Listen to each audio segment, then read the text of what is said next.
I think it's that I look at my whole life and I see the awful, terrible things in my life and turn it into something funny. It just happens. Sexually ambiguous, racially ambiguous. Welcome to Jim Norton and Sam Roberts. Hey guys. Welcome to Jim Norton and Sam Roberts. I can't express how fucking annoyed I am looking at these flowers. Why? What's wrong with the flowers? We got flowers sent to us. People are excited. Yeah, it was nice. Kevin Undergaro, Maria Menouno sent flowers in for the big premiere. Your name's on them too. They're excited. I didn't look at it. It's nice, but it's like two men don't get flowers. No need for flowers for the two of us. You didn't think we were starting the type of show that, like, you would celebrate with bouquets? No, it's the funeral. It says, rest in peace, you two zeros. Yeah, no, we didn't need flowers. But we appreciate them, don't we? Let's be polite now, Jim. We've got flowers in the room. Yeah, it's nice. Maybe this is just the cheery vibe we need. I think so. You know, now the guests that come in today will see the flowers in the room, and they'll realize, oh, it's a happy place. We have a lot of guests, some that are left over from the old show regime that were booked. Yeah, we're trying to figure out. Our guests are a little piled up, as they have been somewhat, because we came in and there are guests that were booked for the morning, and then the show changed, but you know, people didn't want to just cancel the guests. Right. So we're working through some of that. But they're good guests. They're just all piled up all at once. So we've got Kelsey Cook coming in today. Yeah. Who's very, very funny. As well as Tim Matheson, who's going to be playing Reagan. I do kind of want to talk to him because he's the guy from Animal House. He played Otter. But he's playing Reagan now in the movie that's based on the Bill O'Reilly book. Oh, God. So public's been clamoring for that. But it's funny, as we were talking before, Roland goes, he does a good Reagan. What do you think? What, have him just do Reagan? Yeah, exactly. Tommy can only talk as Reagan. What's the voice sound like in the movie? Yeah, so come on, do it, Whale. Oh, my gosh, just like him. Exactly. Oh, that's amazing. He's also, like, he's super anti-Trump. So the fact that he's, like, on his Twitter all the time, just tweeting about how shitty Trump is. So the fact that he's in this Bill O'Reilly movie is a bit odd. We also have Bruce Campbell coming in, who's always good. Yeah, Bruce is great. And we don't know how this one will go. Rick Astley's coming in today. I feel like we should probably just kind of start questions with him. And just hit that, like, just rickroll him every time. So we read that coming into this, when you first started your childhood. Yell at as soon as he starts to answer, you gotta let You know, I knew I wanted to be a musician, and I wanted to sing, and I wanted to entertain people. Oh. All right, guys. Okay. He'll laugh at first, and then get so fucking annoyed. It'll be nice to see how many times we can get him. Yeah.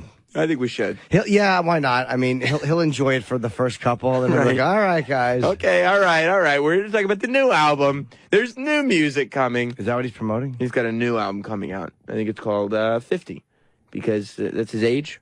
Is he only 50? He's 50. Wow. Yeah. I don't mean that it's like I think he looks older, but like I've always known who he was. Yeah. Maybe he's just an 80s. He retired when he was like 27. Yeah.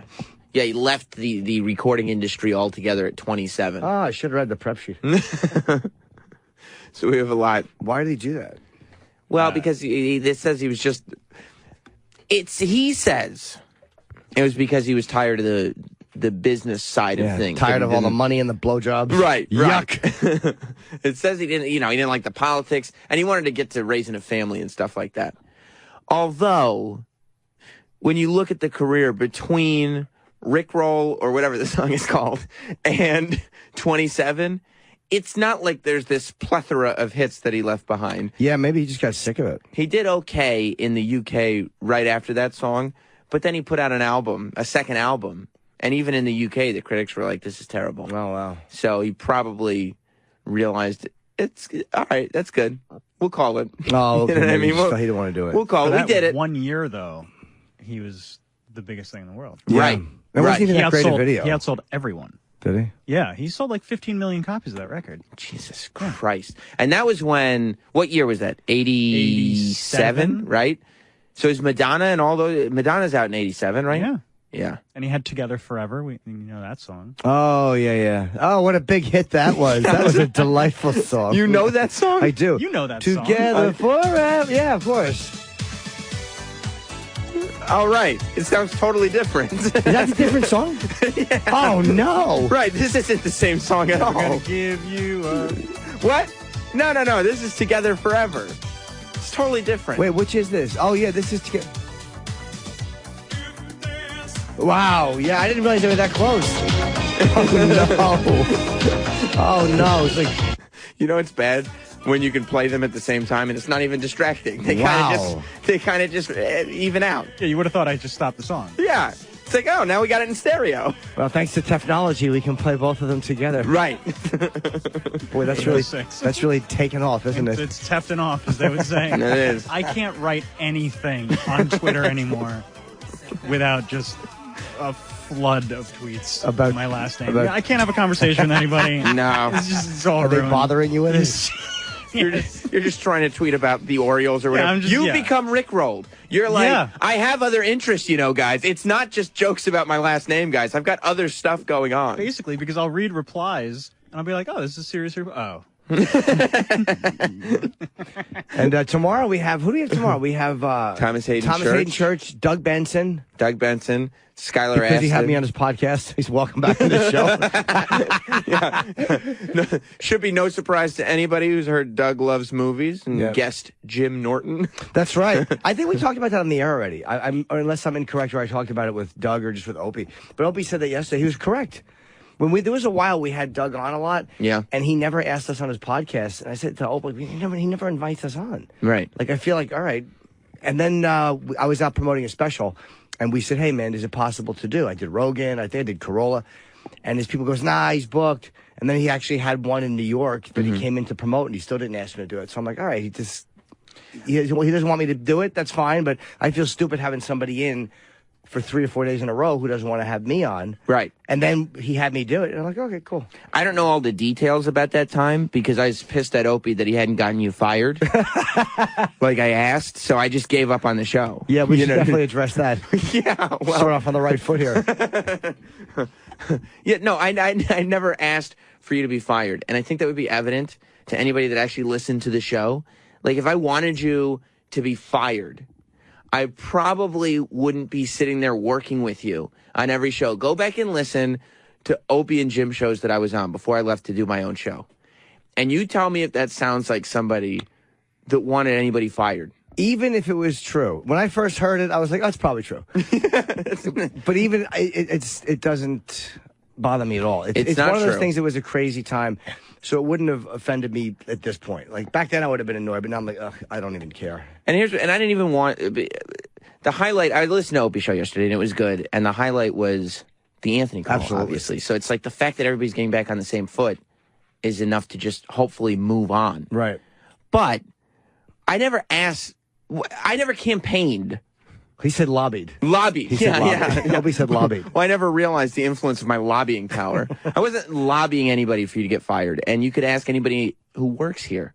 That probably would have gotten out. All right, I'm going to ask somebody who does afternoon drive what he thinks. I'm going to see what he has to say about it. But here's what was happening. You know what was going on at that time with Opie. You know that he was complaining about you and Ant all the time. Yeah. Like, none of you guys liked each other. Yeah. I liked Ant. Yes. You and Ant did not complain about each other. But I was hanging out with Opie a lot at that point, right? And Opie complained about you and Ant nonstop. And so it got to a point where I was like, why don't you just do the show by yourself? Yeah. The same way, if a person was going to you and your friend, because it was a social thing. It wasn't a lobbying, like political, like we're at work. If you were hanging out with a friend regularly, right? And they were complaining about their job and going, this job sucks. The boss doesn't respect me. My coworker sucks, blah, blah, blah. Eventually, you'd go, why don't you just quit? Yeah, just do it yourself. Yeah. I understand So quit the job. It would be like if you said that and then the job got better And then your friend said, he was trying to get me to quit the whole time, too. People told me that, I complained a lot about Opie as well. So, I mean, it wasn't just him complaining about me. It was me complaining, and people would say to me, why don't you just do the show by yourself, or go do a show by yourself, or just do a podcast? But that wouldn't People told me the same thing. That wouldn't be lobbying. Right. Would you consider any of those people lobbying for Opie's firing? No. At no point was I sitting there going like, oh, there's a 3-legged table called the Opie and Anthony Show. We lost one of the legs. Oh, here's what we should do. Cut the other one off, too. Yeah.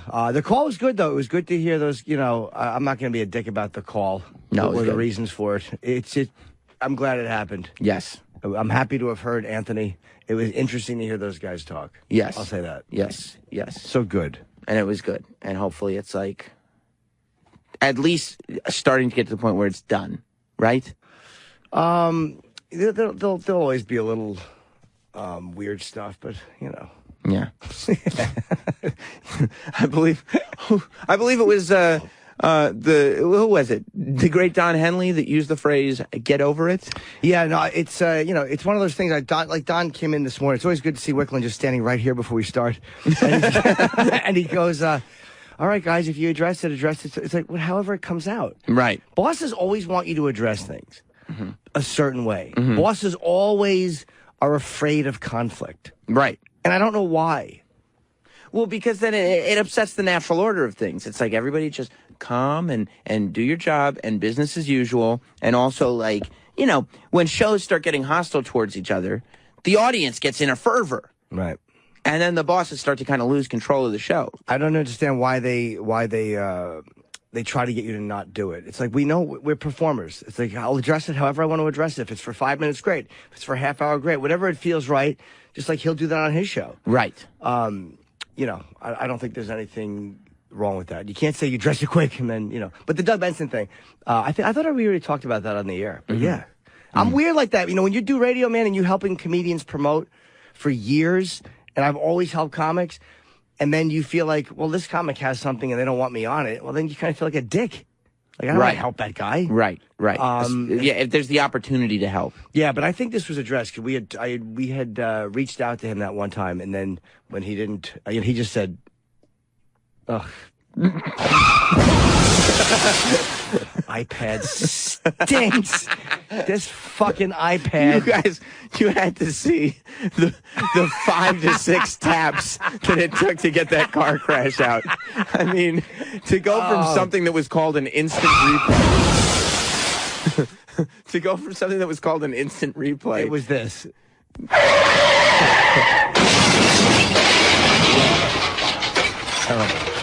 This iPad. This is the problem with these fucking touch screens. They're just not as good as just things that have a tactile button. Yeah, a button. That's what you need in life, is a button. You need a button. Yeah. Yes. That was awful. It was terrible. Yeah, I just wanted to say. I just hit it again, by the way. Did you? Yeah, but if I push too hard, the iPad tips back. Oh boy! And I just heard. There's the car crash sound. you knocked the cord. I can't help it. Do you hear the buzzing? Do you hear the buzzing? There it is. You know what's instant? What? That is instant. How sick of that is he? He's got to be so sick of it. He said in a quote that I think Rolling Stone or something talked to him about it, and he basically said he has to embrace it. Not that he's like, yeah, I'm happy that the fans are doing it. He's like, right.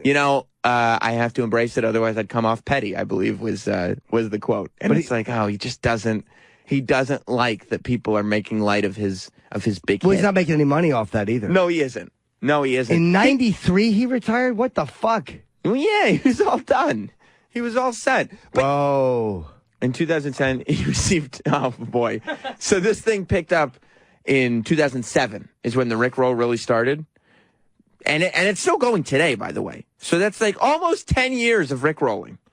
And in 2010, it says he had received, so not even for the year, for the 3 years that Rickrolling had been around, he had received $12 United States in royalties. No one gave him a little taste? No.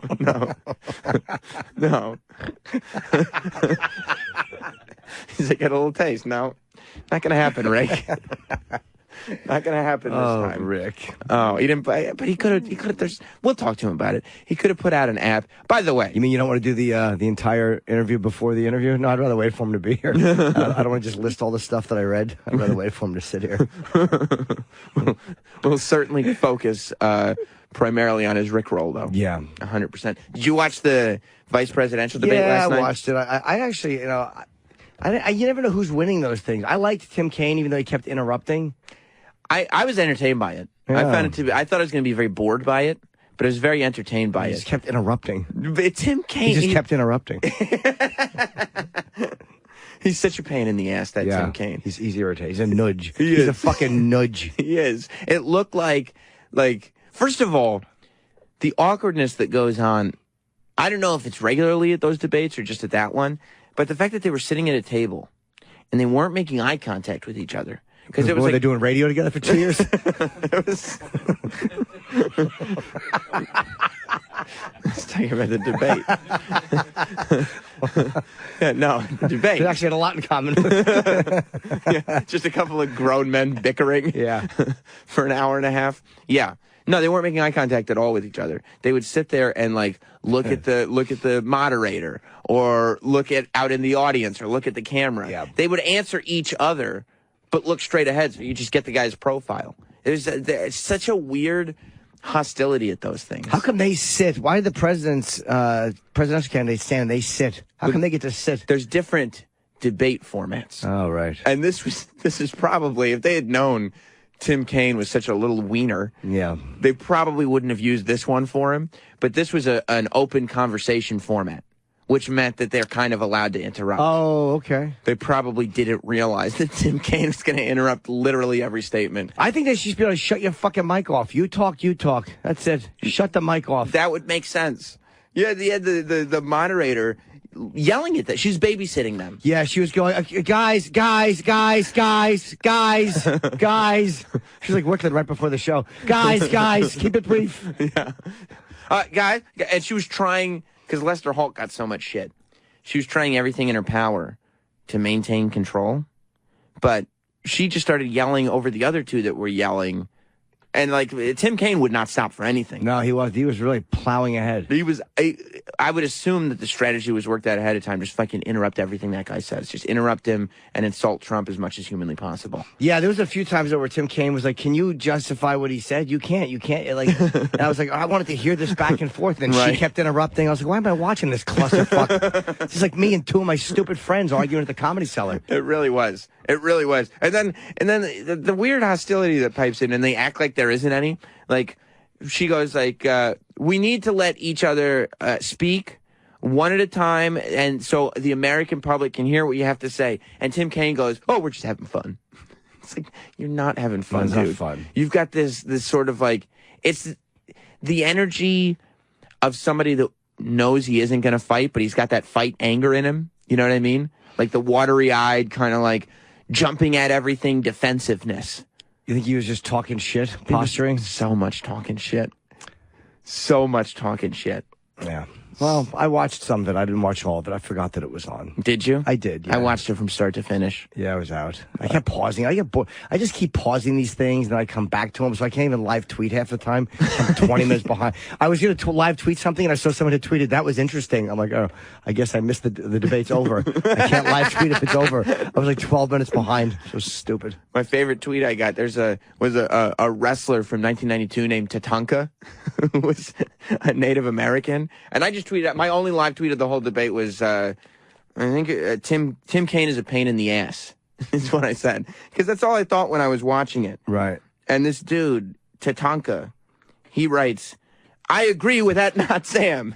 Tim Kaine is a pain in the ass. To imagine him as a potential president or even vice president is scary." Well, that's good. You and the WWE guys are lining up politically. Yeah. It's important. The 1990, he dressed up as a Native American. Oh, cool. Yeah. Who's Junkyard Dog voting for? Exactly.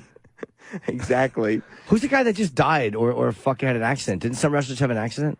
No, yeah, one of the wrestlers got into a knife fight or something. Oh, knife fight. Wow, it was an accident, I guess. He was in Mexico. And died.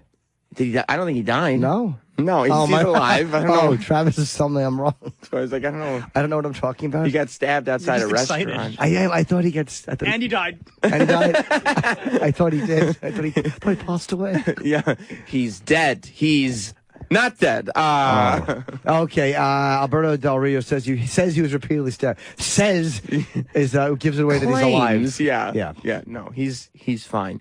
The thing about, did you watch from the beginning, or you just tapped in halfway through? I don't know. I just turned it on at one point. I was doing something online. Were you masturbating? Yes, I was. Yes, I was. Are you missing pop culture events because you're masturbating? Missing everything good in life, a wife and children because I'm masturbating. I'm missing friendships. No, I don't know. I was at the Comedy Cellar and I came home. Mm-hmm. I get this there's a Vietnamese place across the street there that's so good, but it's too crowded. Food, yeah. Yes, oh, yeah. I forget who I am. I have to clarify that. So I went and just got shit and then went home. Tim Kaine piped in at least 2 that I caught, unless I missed any. At least 2 Apprentice jokes. And it was like one after the other. I could tell watching that he had written them, like this were his jokes ahead of time. Because one of them, he jumped in like 3 minutes into the debate. What was the joke? He goes like this. He goes, "You really are Donald Trump's apprentice."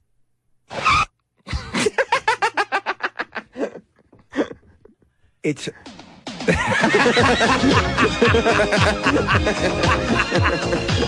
I hate it.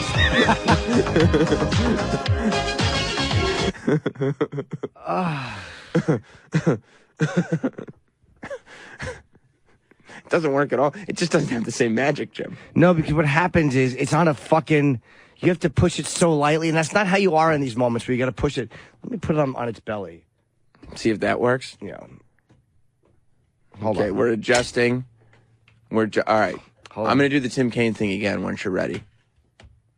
All right, you ready? Yes, I am. Okay. So Mike Pence is like talking. He's like, Donald Trump this, Donald Trump that. And Tim Kaine goes, "You really are Donald Trump's apprentice."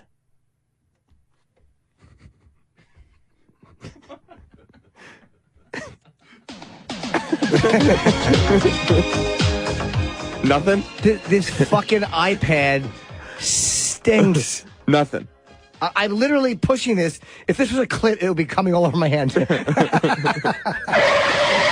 we go. Derek's saying, use your knuckle. No, I'm not gonna fucking give a noogie to an iPad every time I want a fucking car crash. Yeah. Oh, pretend you're its uncle. This iPad, I'm going to get a sound machine or something. I want a couple of them. I don't want to go crazy with it. It's a touchscreen, though. There's no wrong way. You don't go like, well, no, you're touching the touchscreen wrong. He's trying to put it back in the holster. He can't get it done. Yeah, it's fucking horrible. And it's got to be spontaneous when you hit these. You got to be able to push. You know, again, I'm not a sound machine guy. I said for years I don't be anything. I wanted a sound machine, but I really didn't. But now that I want like 3 or 4 funny ones. Yeah. A car crash and a couple other things that just make me happy. Yeah. And I'm being robbed even of that minimal joy. Right. There's happiness. It's a fingertip away, but you just can't get at it. Oh, Jim, what did you do? I can't plugging things in. It's buzzing. Hold on. It's buzzing. All right, okay. All right. Oh, now it's crack. What are you doing? I don't know, but I'm glad Mars is over there taking R&R. How about you fix this? Fucking Mars has his feet up. Before the show, Mars was... good. Slide the power off. Good. Go fuck yourself. That's terrible. Before the show, Mars was testing it, and he goes, the iPad sucks. He's right. He's right. He's absolutely right. So can we fix it? In terms of making it touch easier? I don't know what to do. No, I mean... Just plug it back in. It's faulty technology. It's just terrible. It is. I need a machine I can touch. It's probably just a shitty app. Yeah. Is that an app? Yeah. Well, what did you think I don't it was? even know. I thought they just it up. Yeah. Yeah. What did you think? The iPad comes preloaded? But how is it with a sound machine? Yeah, it's the iSoundboard. No, I didn't. You have to turn it on first. Every so iPad comes to tell with... your tech. You have to turn it on first. Did you plug and unplug? Yeah, it's going on. But no, the problem is when you put it on its back, like you should be able to push it, nothing happened. Nothing. Not a thing. I knew that was too good to be true. The iPad deal? Yeah. Yeah. Well, we're just not there technology-wise. Technology-wise. Technology-wise, we're just not there. Technologically, we're not there. Right. So instead of the car crash, how about I'll do this to the flowers? Marie and Kevin will be happy that they contributed. Thank you very much for the flowers. That was really lovely. But then he pipes in. So he pipes. If you saw the fucking cocky look on Mars's face right now, then you had done that. Thank you very much. That's those MMA fingers. Yeah. He works out. Exactly. That's how he... That was like a double tap. Exactly. Those are fingers strong from pushing Mother away when she was attacking. Okay. But again, that's not going to... I'll try it again, and in due time, I'll give it a shot. Yeah. But we're going to need something else in the future. I don't want to make a whole thing of it. No. Humiliating. I couldn't hit the button. No, you couldn't. Fuck. No, you couldn't. What was the joke? I didn't hear the joke. So the first Apprentice joke was Mike Pence is talking. He's backing up all Donald Trump stuff. And then Tim Kaine goes, man, you really are Donald Trump's apprentice. I accept full responsibility for that. Sorry, I'm nervous. I hit the wrong button. I panicked. It's okay. You're like, it might work this time. It might work. And it did. But you hit the wrong one. The wrong one. The second one, which was equally as awful. This one was like trying to build like a campaign around the fact that Donald was on The Apprentice. I like the way you say campaign. Campaign? Yeah, I like it. That's how it's said. He goes, Donald is a you're fired candidate, whereas Hillary is a you're hired candidate. There it is. Getting there. But I don't have delicate fingers. No, you don't. I'm a rough guy. You are. I'm rough and tumble. What about those pointy little fingernails of yours? Just bing. No, the nails are no good on the iPad. That's not going to work? No, I realized how bad they were in my video the other day when I was waving down the toilet. I'm like, you need to trim your nails, Edgar. I tell you, my ex-girlfriend, we were arguing one time, and it was about some nonsense. And, like, you know, I guess I had ripped her up when I was fingering her. And she goes, cut your fucking fingernails. You ripped my pussy up. She just threw that at me. She was mad. So I need to trim my nails. That really is an insult to your hygiene. It certainly is. My hygiene's good, but they're just long. Yeah. Why did I just get defensive about an argument I had in 2011?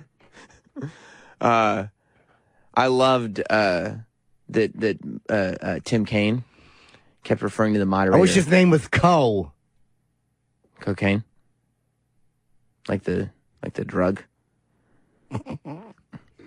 Think about it. Yeah, no, okay, I got there. See, like when he did what? He goes like, Elaine, I'll tell you, Elaine. He just kept calling her Elaine. I didn't know who the woman was, except by her first name. Elaine. I didn't notice that. He kept saying Elaine the whole time. I don't even know why I liked him. Tim Kaine? Yeah, I don't know why I liked him. He's very argumentative. He's very smarmy. Very smarmy. He's very smarmy. Oh, my God. But I enjoyed him. He seemed like he struck me as a guy who's probably an athlete in high school. A what? Athlete. Okay. That's what I said. You said the athlete. I don't remember saying that. It is but the athlete. He was probably an athlete in high school. However, he was picked on every team that he was on. You know what I mean? Like, he went for every team. He thought he was like a jock, but he was not a jock. He didn't strike me as an athlete. No. At all. No. He didn't strike me as an athlete. He struck me as an intellectual. And Tim Kaine? Yeah, like he's not an intellectual. That's what he struck me as in school. And a smarmy guy. He's like a guy who was on the debate club and that type of guy. He just loved arguing. And he might even be ex-military. I think he is ex-military. Is he? Might be. Well, if he's ex-military, then he got some athletic skill. Yeah, well, maybe. Right? Yeah. He probably was in the debate club, though. He's probably like, yeah, they can get all the girls, but I can out-argue them. Yeah, maybe. I don't know. Mike Pence has a bit of a Patrick Bateman vibe about him. Like, he's very sort of put together and even-keeled. And yeah. It strikes me. I wouldn't be surprised if there were bodies somewhere. Yeah, like male escorts. Like he bites the nipples off male escorts. Yeah. He did have that, even though he seems like he's just a little too conservative for me, but his hair is fucking, what Anderson Cooper hair he has. I couldn't stop looking at his white hair. Yeah, yeah. You see, that's the thing. That's all I noticed is their dumb hair. Like, I'm not smart. I'm stupid. To your credit, it appears to be stuck on hair. Does it? Not Tim Kaine's hair. The other, Mike Pence's hair. It looks like it's all one piece. Yeah, it looked perfect. Look at that. It always looks like that. Like is that a rug? I don't know. I doubt it, but it's just every little. He probably gets a haircut every day. What do you think? Is that Travis? That's fucking fake. Yeah, it looks very Lego-y. It does. It does, right? Yeah. It never moves. It's always in the same position. It's good hair. You like it? Yeah. You jealous of it? More than mine. Do you think that you don't You have? should. Do I think I don't have as much hair? Is that what you're Yeah. going to say? Yes. I'm pretty sure that I'm going bald. You should come in with a Mike Pence wig one day. Do you care? No. Yeah, it's weird how guys are with hair. No, doesn't bother me. Yeah, I don't care either. My hair's a bit of a fucking. My hair's fucking kind of making an exodus, and it's like it is what it is. It is what it is. Gray, I don't care. Nah, gray just makes you feel a little older. But the thing with hair going is like when you look at it, you could just shave it all off now. That's like such an in thing to just I probably wouldn't look good like that. You don't think so? What do you think? You look terrific now. I'd go from a 5 to a 4. Yeah, exactly. It's not a big drop off. That's the thing with me. I'm fucking coming down from maybe an 8.5. I'm sure you are. Yeah, when I started realizing I had a lot more forehead than I used to, I started. Have any of the fans noticed that? It's come up here and there. But then, like, I saw John C. Reilly, and I was like, that dude's got fucking afro hair and completely bald in the front. I was like, I wouldn't mind if I looked like John C. Reilly. Yeah. You know, he's not like a sex symbol. Without that pesky acting gift. Yeah, I guess so. He does have a bit of a... Yeah. It's weird how some guys can play... Like, he could play the leading man in a movie. He's not handsome like that, but he could play, like, the romantic lead, and you'd be fine with it. Some guys can just... Danny DeVito can play the fucking romantic lead, and you're fine with it. Like, how can some guys who aren't great looking, maybe they're just interesting actors? I don't know. When has Danny DeVito played the leading man? But he could play a guy who's got a pretty wife and has a problem with it, you know. And He would, yeah. He's not handsome Ryan Reynolds, but he could play anything. You believe he has a hot wife? Yeah, or a good-looking wife, like in fucking. What was the movie? Not War of the Roses, and then not that, the other one. Twins? I Dare You to Kill Her, where Bette Midler played his wife and she was a cunt on wheels. I don't think it was Twins because in No, Twins, it wasn't Twins. In Twins, he plays the shit left over. No, that was Arnold. That was I do the impressions from that. From the movie Twins? Yeah, You do both of them? yeah. Like, I'm genetic garbage. You're my brother. they both sounded like Arnold. They both sounded like two bad Arnold Well, they were impressions. twins. They didn't sound alike in the movie. Don't blow out my candle so yours shines brighter. Ruthless People. Ruthless People was really funny when he wanted his wife got kidnapped. Was it Bette Midler? Yes. And he wanted her. She was kidnapped, and he wanted because she was such a twat, and he's trying to get them to kill his wife because they kidnapped her, and he didn't want to pay to get her back. And I remember that. I dare you to kill her. And then guy's like, I think we're talking to the stupidest man on the face of the earth. You remember that? No, I don't think I've ever seen Am I just in a spiral? Yeah, I mean, No, No, no, it's okay. You're talking about a movie. Yes, I am. Yeah. yeah. Nothing wrong with that. But It's not an overly popular movie. he looks like it was. He looks like Martini in that fucking picture. There's a picture of him and Bette Midler, Yeah, and he he does. looks like Martini from Cuckoo's Nest. Yeah. That was still like younger. Yeah, that had only been like what? When was Cuckoo's Nest? Cuckoo's Nest was 74. I'm gonna So get or this- 75. Sorry, 75. And that I'm gonna guess was 88 or 85. Okay, so you got 86. 10, 15 years. Let's go to Kenny in Kansas. Kenny, welcome to Jim Norton and Sam Roberts. Hey guys. Hi, Kenny. Hey, I just wanted you to. Have you ever seen Race Bannon off Johnny Quest? That is Mike Pence. Race Bannon? What does Race Bannon look like? Like Mike Pence. Johnny Quest. No. Oh, yeah, he does. He looks exactly like him. Yeah. That's really creepy.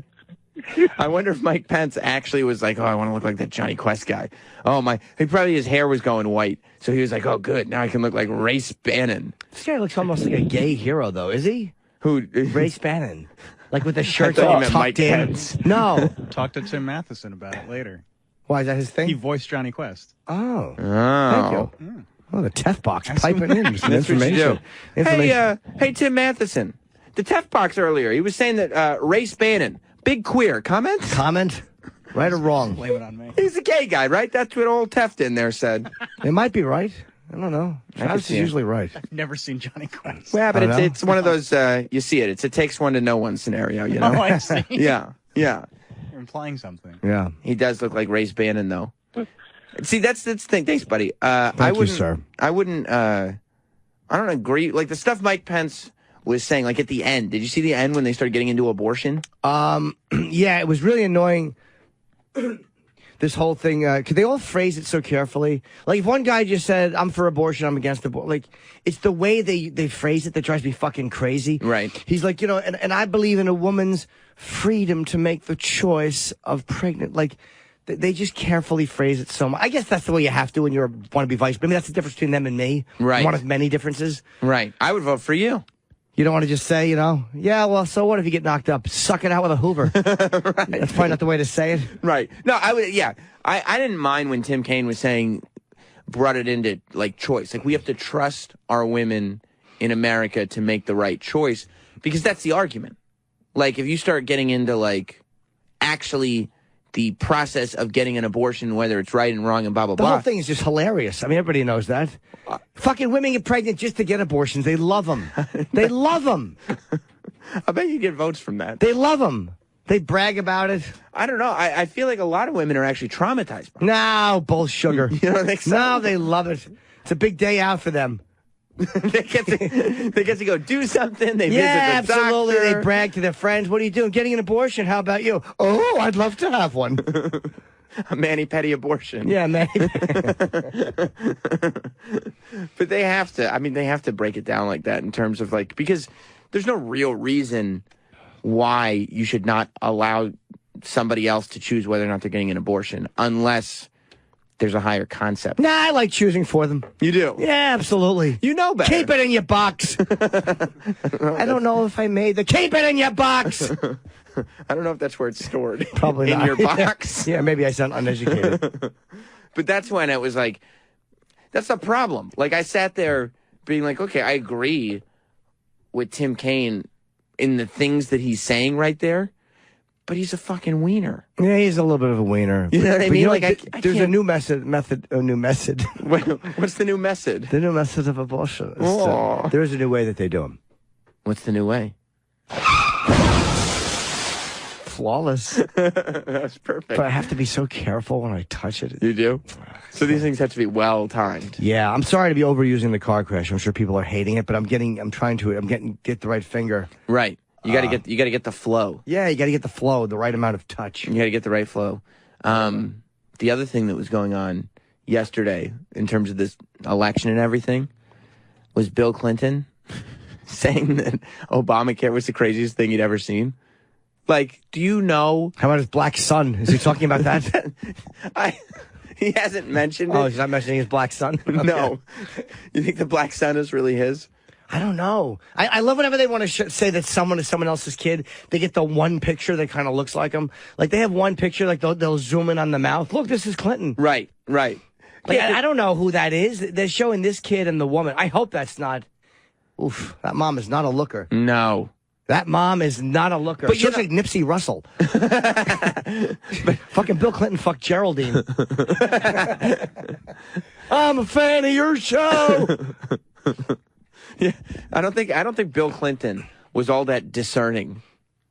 No. As far as who he was sleeping with in the prime of his life, in his sexual prime. Dude, he was throwing loads everywhere. Everywhere. When he was governor of Arkansas, dropping cum everywhere. But I still don't, like, the kid doesn't really look like Bill. Put up the photo again. Let me see. She claims that he paid her like $200 and they went out like behind like some store and just had sex. That convinces me. Yeah. And then they kept, a relationship going on.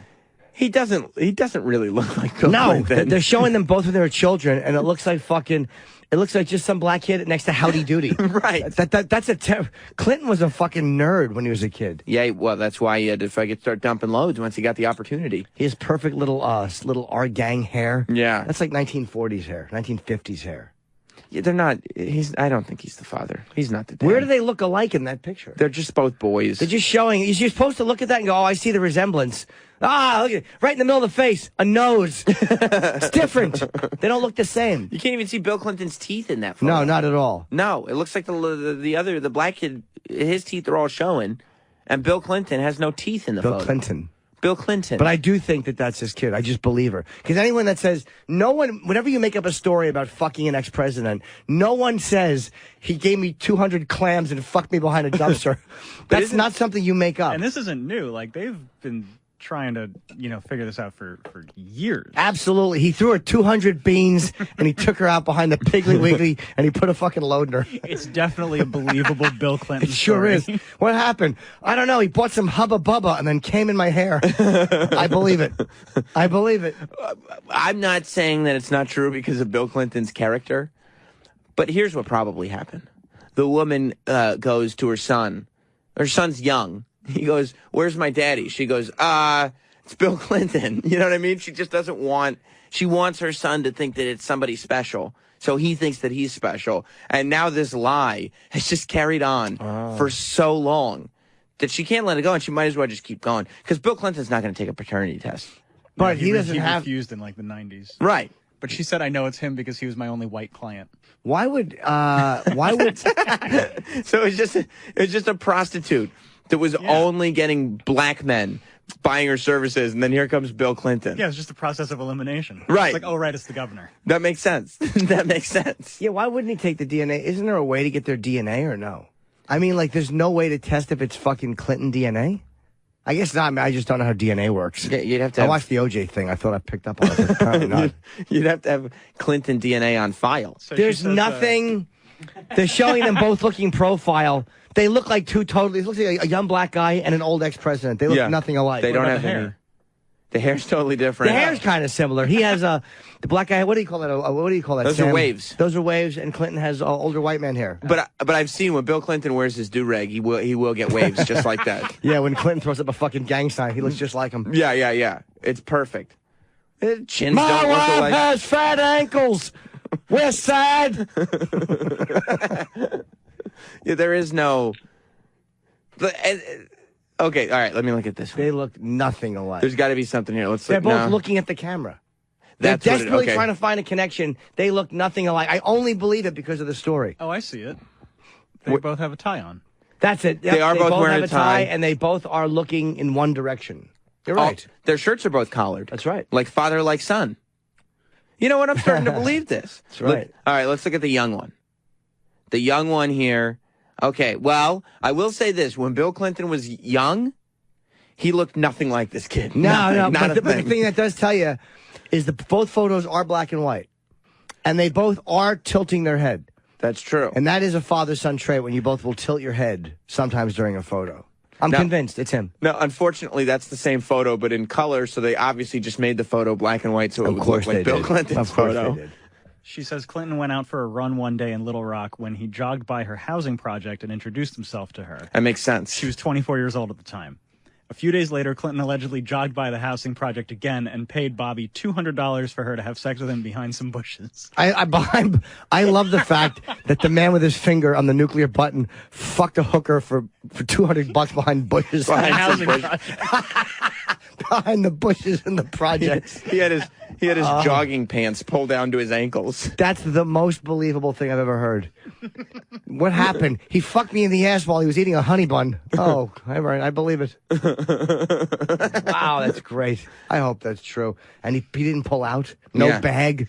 He fucked a hooker behind the bushes in the housing project with no bag? Right. Oh, I love him. While he's the governor. Because that's what the governor would do while he was out on his jogs. Hey, Just stop by the housing projects. You know what? McGreevy was in fucking rest areas cruising. I He's heard. gay.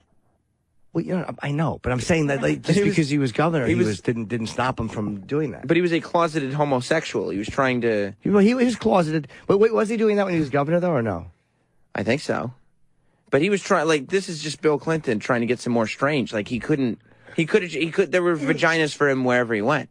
Yeah. You know what I mean? He didn't have to go... Unless this was just his thing. God, I love the fact that he did that. I hope it's true. I hope that he had his fucking shiny sweatpants around his ankles behind a bush in the project. You just heard nylon like... Fucking this hooker behind a shrub. You have all the evidence. You have all the evidence that it's not true. Like, you're looking at the kid, it doesn't look like him. Logic would tell you that it's not true. But there is still, when you talk about it, you're like, I'm so glad that it is true. I want it to be true so badly. You do, right? That not one photo looks like them as father and son. Usually they'll find, like the Kardashian fucking whatever, you know, this guy or that guy, or Sinatra and Mia Farrow's kid, Rowan Farrow, right? Or the one with Spencer, who's the fucking British royalty, the one they said Diana fucked James. Right. You know, she fucked that fighter Harry, pilot, Prince Harry, and the other fighter guy. pilot. And yeah, and they actually found photos that made it appear as though there was a resemblance between Khloe Kardashian and O.J. Simpson. Yeah, like they found the photos. There are none. Oh my! Hold on.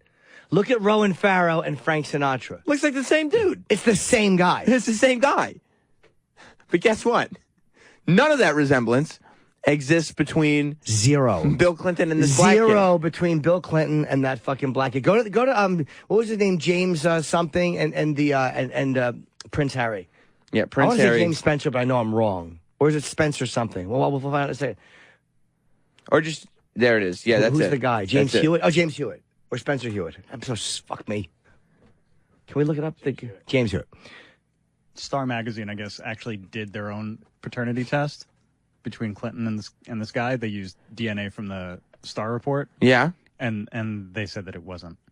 Oh, so it wasn't conclusive. They came back inconclusive, is what you're saying. So it might be. So you're saying there's a chance. The analysis says they couldn't be related, but there's questions about the precision of the test. That's what I would wonder. So yes, there is a chance. What did they do? They probably just they scraped something off his shoe and they tested it. They're not sure what it was. The president had something on his shoe which could have been half and half. I love this Prince Harry thing. This guy and Prince Harry are like doppelgangers. They look more alike than me and my dad. Right. And me and my dad look a lot alike. Right. And Prince Harry, like, not one follicle of hair has fallen out of his head. No. There's male pattern baldness in the family. His brother is like almost cue ball at this point. And not Prince Harry, though. Prince Charles has hair, though. We're talking about the royal family. We should be fucking killed. You think so? Yes. We're trying to figure out who's dad. I know.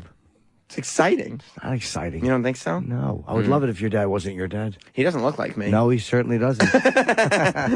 No, he certainly doesn't. No, he doesn't. I'll bet if you put side by sides of me and Pop, you would not believe that. Not at all. It wouldn't surprise me if I saw an old ad in a cuckolding website. You think so? Yes, even though didn't exist when you were born. Yeah, you mean those 33-year-old cuckolding websites? Sure. I don't know. Sure, I think it was dial-up back then, if I'm not mistaken. I wouldn't be surprised if you were not your dad. Why would you say that? I love your dad. He's a wonderful man. I'm just saying you don't look like him. Your hair doesn't look like him. My hair looks like it's on my mom's side. No, it doesn't.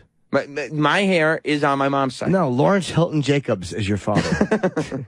Your mom fucked the cast of Cooley High. Who's Lawrence Hilton Jacobs? Come on, you know who Lawrence Hilton Jacobs is? No. Why am I doing radio with a young guy? A young, spry boy. Yeah, 33. Young and spry. Lawrence Hilton Jacobs. No, you got Oh, I know who that guy is. You got to go to the old pictures. That's not my father. Yes, it is. No, it isn't. It certainly is. Hey, Mr. Cotter. And that turned her on so much, she threw him some ass. I don't think so. Plus, hi there. My brother and I have quite a resemblance. Exactly. Fucked him more than once. No,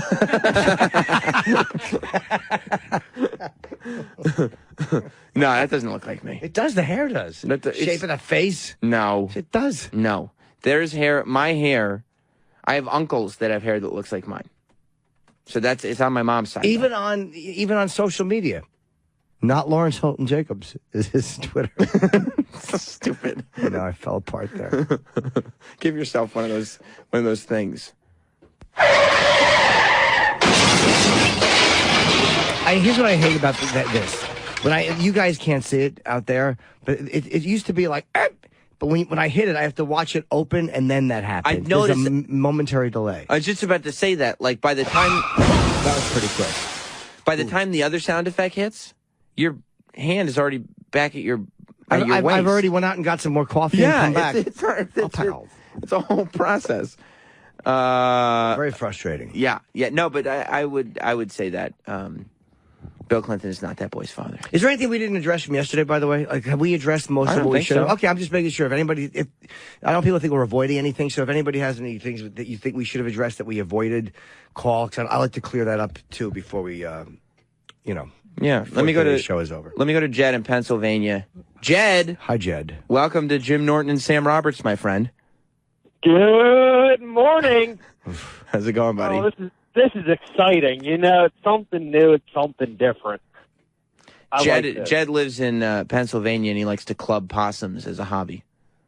All right, I respect that. Yeah, he goes out with a blunt object with his friends, and they look for possums, and they beat them into oblivion. Okay. How do you know Jed? He's called into the night show before. Okay. How about some fresh morning callers? That's just these old people that have been up all night. Jed, have you been up all night? Oh, yeah. Yeah, I've been up sometime yesterday. I don't even know. Yesterday around noon or something. Okay. So what's going on? I was going to go to bed. But I was like, I got to call and support the new show. It's great. You know, I like the kickoff yesterday, but I will say that there's not enough voters because I'm #fully erect. I like to hear that. Thank you, Jed. I don't understand. I'll talk to you later. He's fully erect. Okay. Let's go to John in Toledo. What's Hello, up, John? Morning, boys. How are you? Hey, good, man. buddy. Listen, I don't remember, but who has the Monica Lewinsky dress? I think we could find some Clinton DNA there. I'm guessing the prosecutors, Ken Starr probably has it. I'm sure fucking... Smithsonian. It should be in the Smithsonian. I think so. After Fatty Linda Tripp fucking cockblocked that whole thing. She's having sex with him. Didn't somebody have a tie? Wasn't there a tie as well? I don't know. I mean, I feel like... A jizz tie? That was mine. That was mine. I feel like there's some Clinton DNA out there somewhere that somebody could find. There's a lot of Clinton There's probably DNA a lot, out yeah. there. I mean, it's all over. Yeah. He spent Do you think- a good part of the 90s spreading his seed. Dude, he's been dumping loads since the 70s. I guarantee you in stores, there's little areas they haven't cleaned up in the stock room. They have no idea it's Bill Clinton's cum. Do you think Trump uses this as a Hail Mary here to try I bet he to- goes, "You're fired. You're fired." It's very good. No, I don't think he uses that. No, because it's stupid. It doesn't exist. And he can't anyway. Thank you, buddy. He can't because they're using the exact same strategy. And you could tell watching the debate that this is what was happening. The exact same strategy that Trump was using before he was running for president, when he just pestering Obama about showing his birth certificate. Yeah. He just did it all the time. He went on every news show. He wouldn't shut the fuck up about it. So Obama finally had to give up his birth certificate. That's exactly what Hillary Clinton and Tim Kaine are doing with the taxes. Yeah, but they're also doing that about the emails, too. They're doing that back to them about their emails. Yeah, but the tax thing is like, especially, so here's the problem. The emails, they have the out where they can say, well, the FBI investigated, blah, blah, blah, blah, blah, blah. Whether it's true or not, or you agree with it, they have the out. Donald Trump, at the last debate, said he was smart for not paying taxes. So now everybody wants to know about what's in the tax returns. And that's what it's become. So I don't think that Donald is going to be able to pass it off to emails. Yeah. Because they're using the same strategy where they just hit the tax return, hit the tax return, hit the tax return, and then say, well, you don't pay into the country. You don't pay into the country. You don't pay into the country. What about the tax returns? What about the tax returns? Yeah. And they're going to drive him nuts until he actually has to pony up and give the tax returns. Yeah, there's no reason for him not to. He's allowed to. You know, the IRS said he's allowed to do it. Right, right. Yeah, yeah. And the thing about the taxes to me is like, you always hear, you ever seen that movie Catch Me If You Can? We mentioned this yesterday, but yes, I have seen it. Yeah. I have. How would I have unseen it since yesterday? No, you're right. You're right. But what happens when they catch Leonardo DiCaprio? He starts working. Tom Hanks throws him up against the thing and sucks his cock. What movie were you watching? Catch Me If You Can. No, that's not. Yes, it was. It was in France. He was printing fake Pan Am hats, and Tom Hanks threw him against the wall and sucked his cock. Did he have a hat printer? Yes, he did. A fake Pan Am hat printer. Hanks sucked his cock in the Boston accent. I finally got ya! That was a great fucking movie, man. It was the best. That's one of the most underrated movies of the So last, good, like, man. 20 years. It's the best. Christopher Walken was amazing. Yeah. And I'm not just saying that because I've done him. Like, oh, they're not going to catch you with the pilot hat. Ow. Yeah, I do that. I remember that part. I'm going to get you. You're hiding. You know, Hanks was doing that. DiCaprio was hiding. Right. No, yeah, you've seen it all. You've definitely, you're kind of a historian when it comes to that film. Knowing that it's a true story makes it even more fucking great. That is an underrated movie. You're right. But Tom Hanks is so good. Like, he tricked me into seeing that stupid Sully movie. I would see that. I heard it was very good. It's terrible. Was it in 3D? I think it's in 3D. How is the it's in 3D? IMAX. Is it still on? I'm sure I it want to is. see it in IMAX. I don't know if it's still on. Oh, Is it still on at the Picture House? I don't think that's in 3D. I don't know. I thought it was. Why would it be? The plane crash. It's bunch of geese. one They're doing it from the scene. goose's perspective. Giant big engines coming at it. I heard it was good. It should be one scene. But that Sully has so little going on. He's so uninteresting that the plane crash is shown in its entirety no less than 3 times in that film. Is it? They go over and over. They show the plane crash 3 different From times. different angles, I bet. Like Yes. One's a flashback. One is as it's happening. One is like, oh, it's a foreshadowing. Like, they keep showing it because there is no story to it. So you're saying that not even one of the greatest actors of our lifetime could make him interesting? No. Oh. There's no story. He doesn't have a story. Yeah, he just went to work. He went to work and he landed the plane in a spectacular fashion. But that's it. It's a short film at best. Yeah. As far as I'm concerned, he ruined that plane by putting it down in the water. Yeah. Fucking Our asshole, fucking turn around. went. That's what the airplane company said. You should turn around. But the reason I brought up Catch Me If You Can is because Leonardo DiCaprio does not forcibly suck Tom Hanks' dick. He does. He throws him up against it. It was in France. No, you got it wrong. Tom Hanks forcibly. Oh, that's what I meant. Yeah. Yeah. He fucks him. He sucks his dick. He's like, you got me. All right. Well, the It was movie. Christmas Eve. Yep. You know what? I haven't seen the unrated. Oh, yeah, you got to see the director's cut. Okay, the ending that I saw is Leonardo DiCaprio ends up working for the FBI or whatever. And Yeah, that's the original ending. Travis is right. I'm talking about the director's cut. Yeah, the director's cut is instead of Leonardo DiCaprio just going into the airplane bathroom, they both go into the bathroom.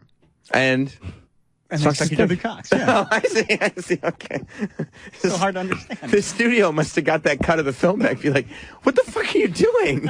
Why would you make this the ending? This took a turn. Yeah. And by the way, this isn't fake. Like, you actually got Tom Hanks and Leonardo DiCaprio to suck each other How do you off. get them to do that? This is like the Vincent Gallo, Chloe, what's her name? Svangy? Sevigny.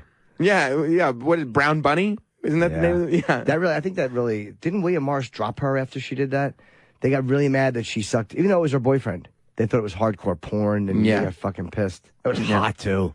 Yeah. Fuck. Yeah. You ever see that blowjob? Yes, I have. Fuck yes. Yes, I have. It's exciting. Good egg Chloe is. I really want to date her. You do? Yes. Why would you want to? Because I saw the way she sucks dick. Oh! It's amazing. She's awesome. But I bring that up to say, like, Donald Trump's thing about saying that, yeah, he wasn't the greatest, like, he didn't pay taxes, but he knows the tax laws. Yeah. And so he should be the one in charge of the tax laws. It actually, the argument holds water for the same reason why if you had a hacker that was awesome, like Mr. Robot, you would hire him if you catch him in the government, you would hire him to ward off other hackers. Yes, but you wouldn't let him run everything. I know your point is they always hire these hackers. But by the way, the fucking hacker wars are the most fascinating thing. The fact that the government keeps hiring the guys they catch to get the guys that they can't catch, and then they catch them, and then they work for it. It's like slowly piling up all these great hackers on the government side. But you're not hiring. Holy fuck, is she hot? I'm looking at Travis. You got this. So what we talk about the fucking government? You don't think that Donald Trump should be in charge? Yeah, I'm not saying I don't think he should be. I'm just saying that the argument's flawed there. I'm not saying I still might vote for him. You don't know yet? No, I still don't know. Yeah, I'm still not convinced either way. I'm fucking just happy to be alive watching this. Just watching the circus. Fun, man. Yeah. This is fun. It's great. Well, they're going to, no matter what happens, they're going to talk about this time when we're alive for the next 1,000 years. The very first black president, possibly the first female president, or Trump.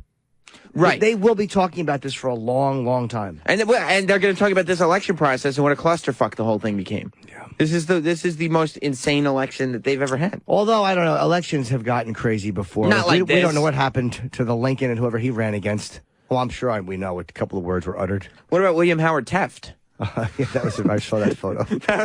that was a big election, too. Certainly was. We should take a break. Yeah. And I don't want to get everybody too excited. But after the break? Oh. That's right. Travis. Coming up next. What is that Jawbreaker Salt shirt you have? Is that Salt? Jawbreaker's a band. Oh. You fucking square. Well, you fucking square. No, it looks like the Salt. It is. It's the Morton's. Oh, okay. I was half right. They had to All right. stop selling the shirt because they used it without their permission. But Okay, I was kind of right. No, All right, you weren't. all right. It's a parody of the logo. You're a square who thought it was the logo. You're not half right. I'm an older man. I recognize the salt thing. Well, I think that's why they had to stop selling it, because everybody recognizes it. Yeah, but you also thought that All right. Jawbreaker salt was a very popular salt. Why would they call a salt company Jawbreaker Salt? That's a good question. All right, fair enough. It was not a good salt name. And I thought there was something wrong with that. Norton is a Jawbreaker Salt. You fucking dork. Yeah, that was really a bad moment for me. It's a bad moment for the kid. We'll be back with Rick Astley on Jim Norton and Sam Roberts. Jim Norton and Sam Roberts need alone time. Be right back.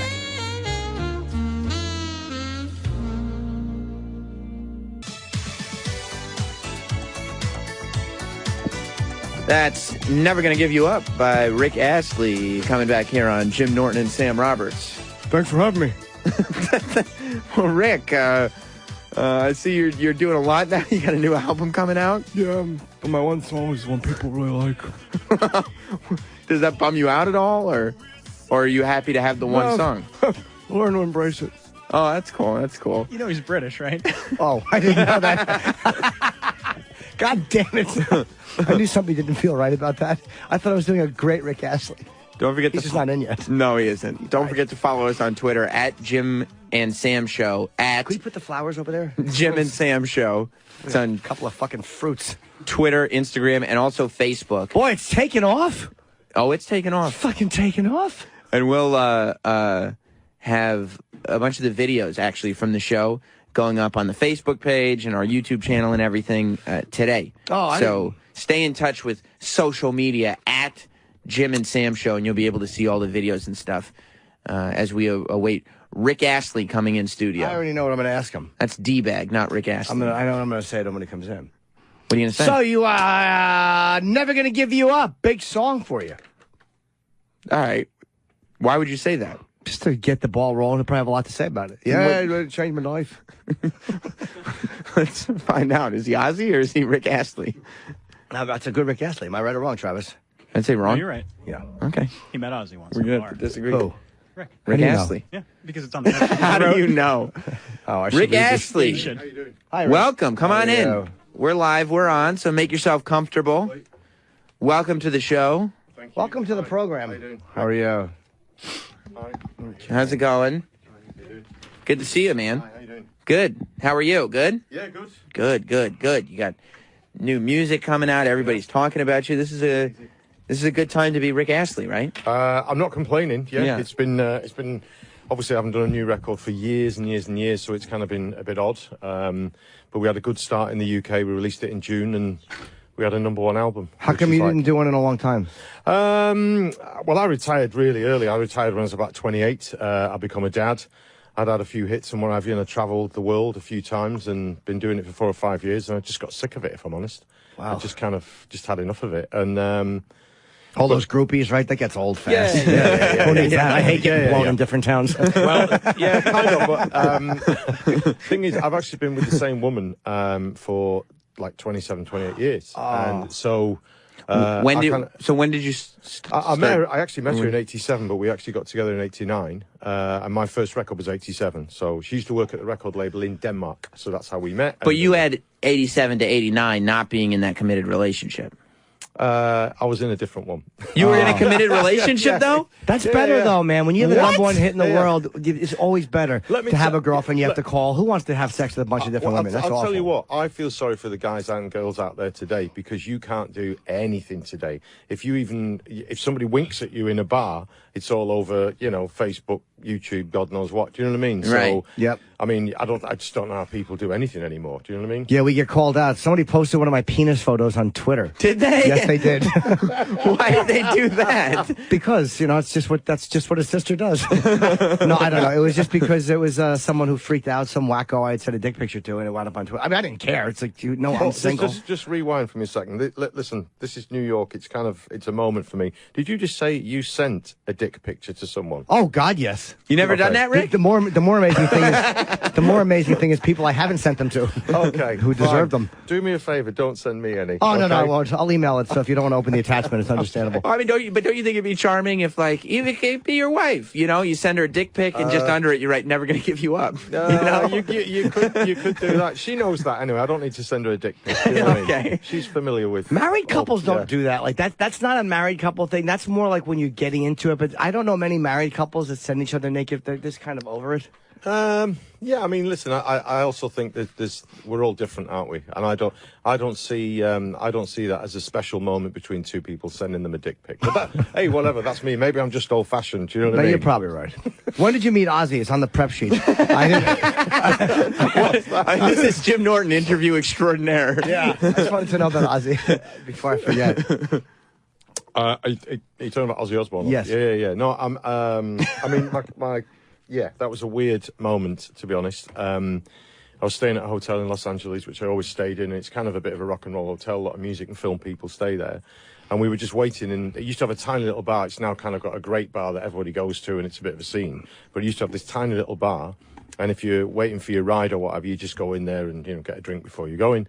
And sure enough, Ozzy Osbourne's in there, and his wife Sharon's in there, and they just sat there, and I was just minding my own business, and he kind of recognised me and kind of said, "What are you doing here? Are you doing gigs and kind of thing?" I said, No, I'm just here to do some promo and what have you. He said, "Have you got a band?" And I said, "Well, we're just putting one together at the moment, you know, because we're touring soon." And he said, "Well, I've played with all the best musicians in the world. You know, I can put you right. I can find you some great players," which he has, to be fair. He's played with all the greats. You know what I mean? That people who've left his band have gone on to, you know, careers in their own right.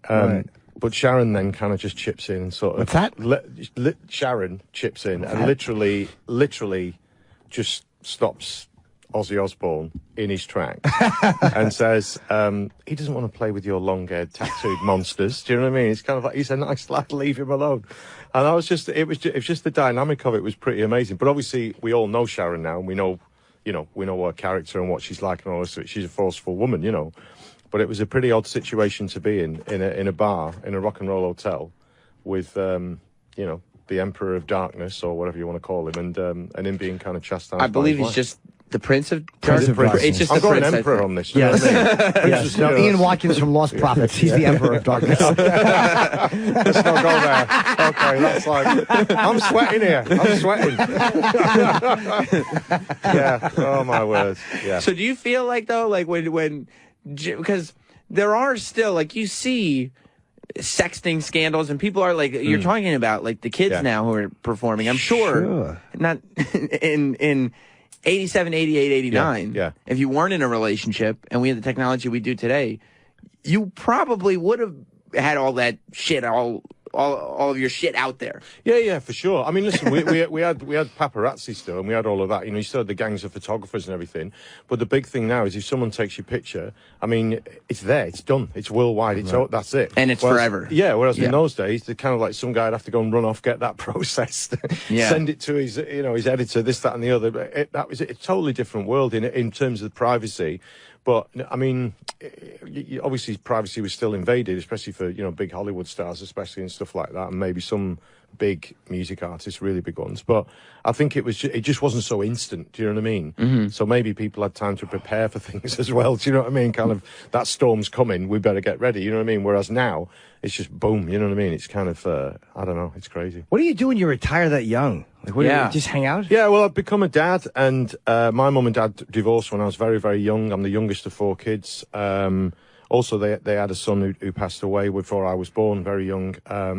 And so, for me, having a very kind of solid family setup was really important. Like it is to all of us, of course it is. But for me, I looked at myself sometimes in the mirror in some far. I hate doing that.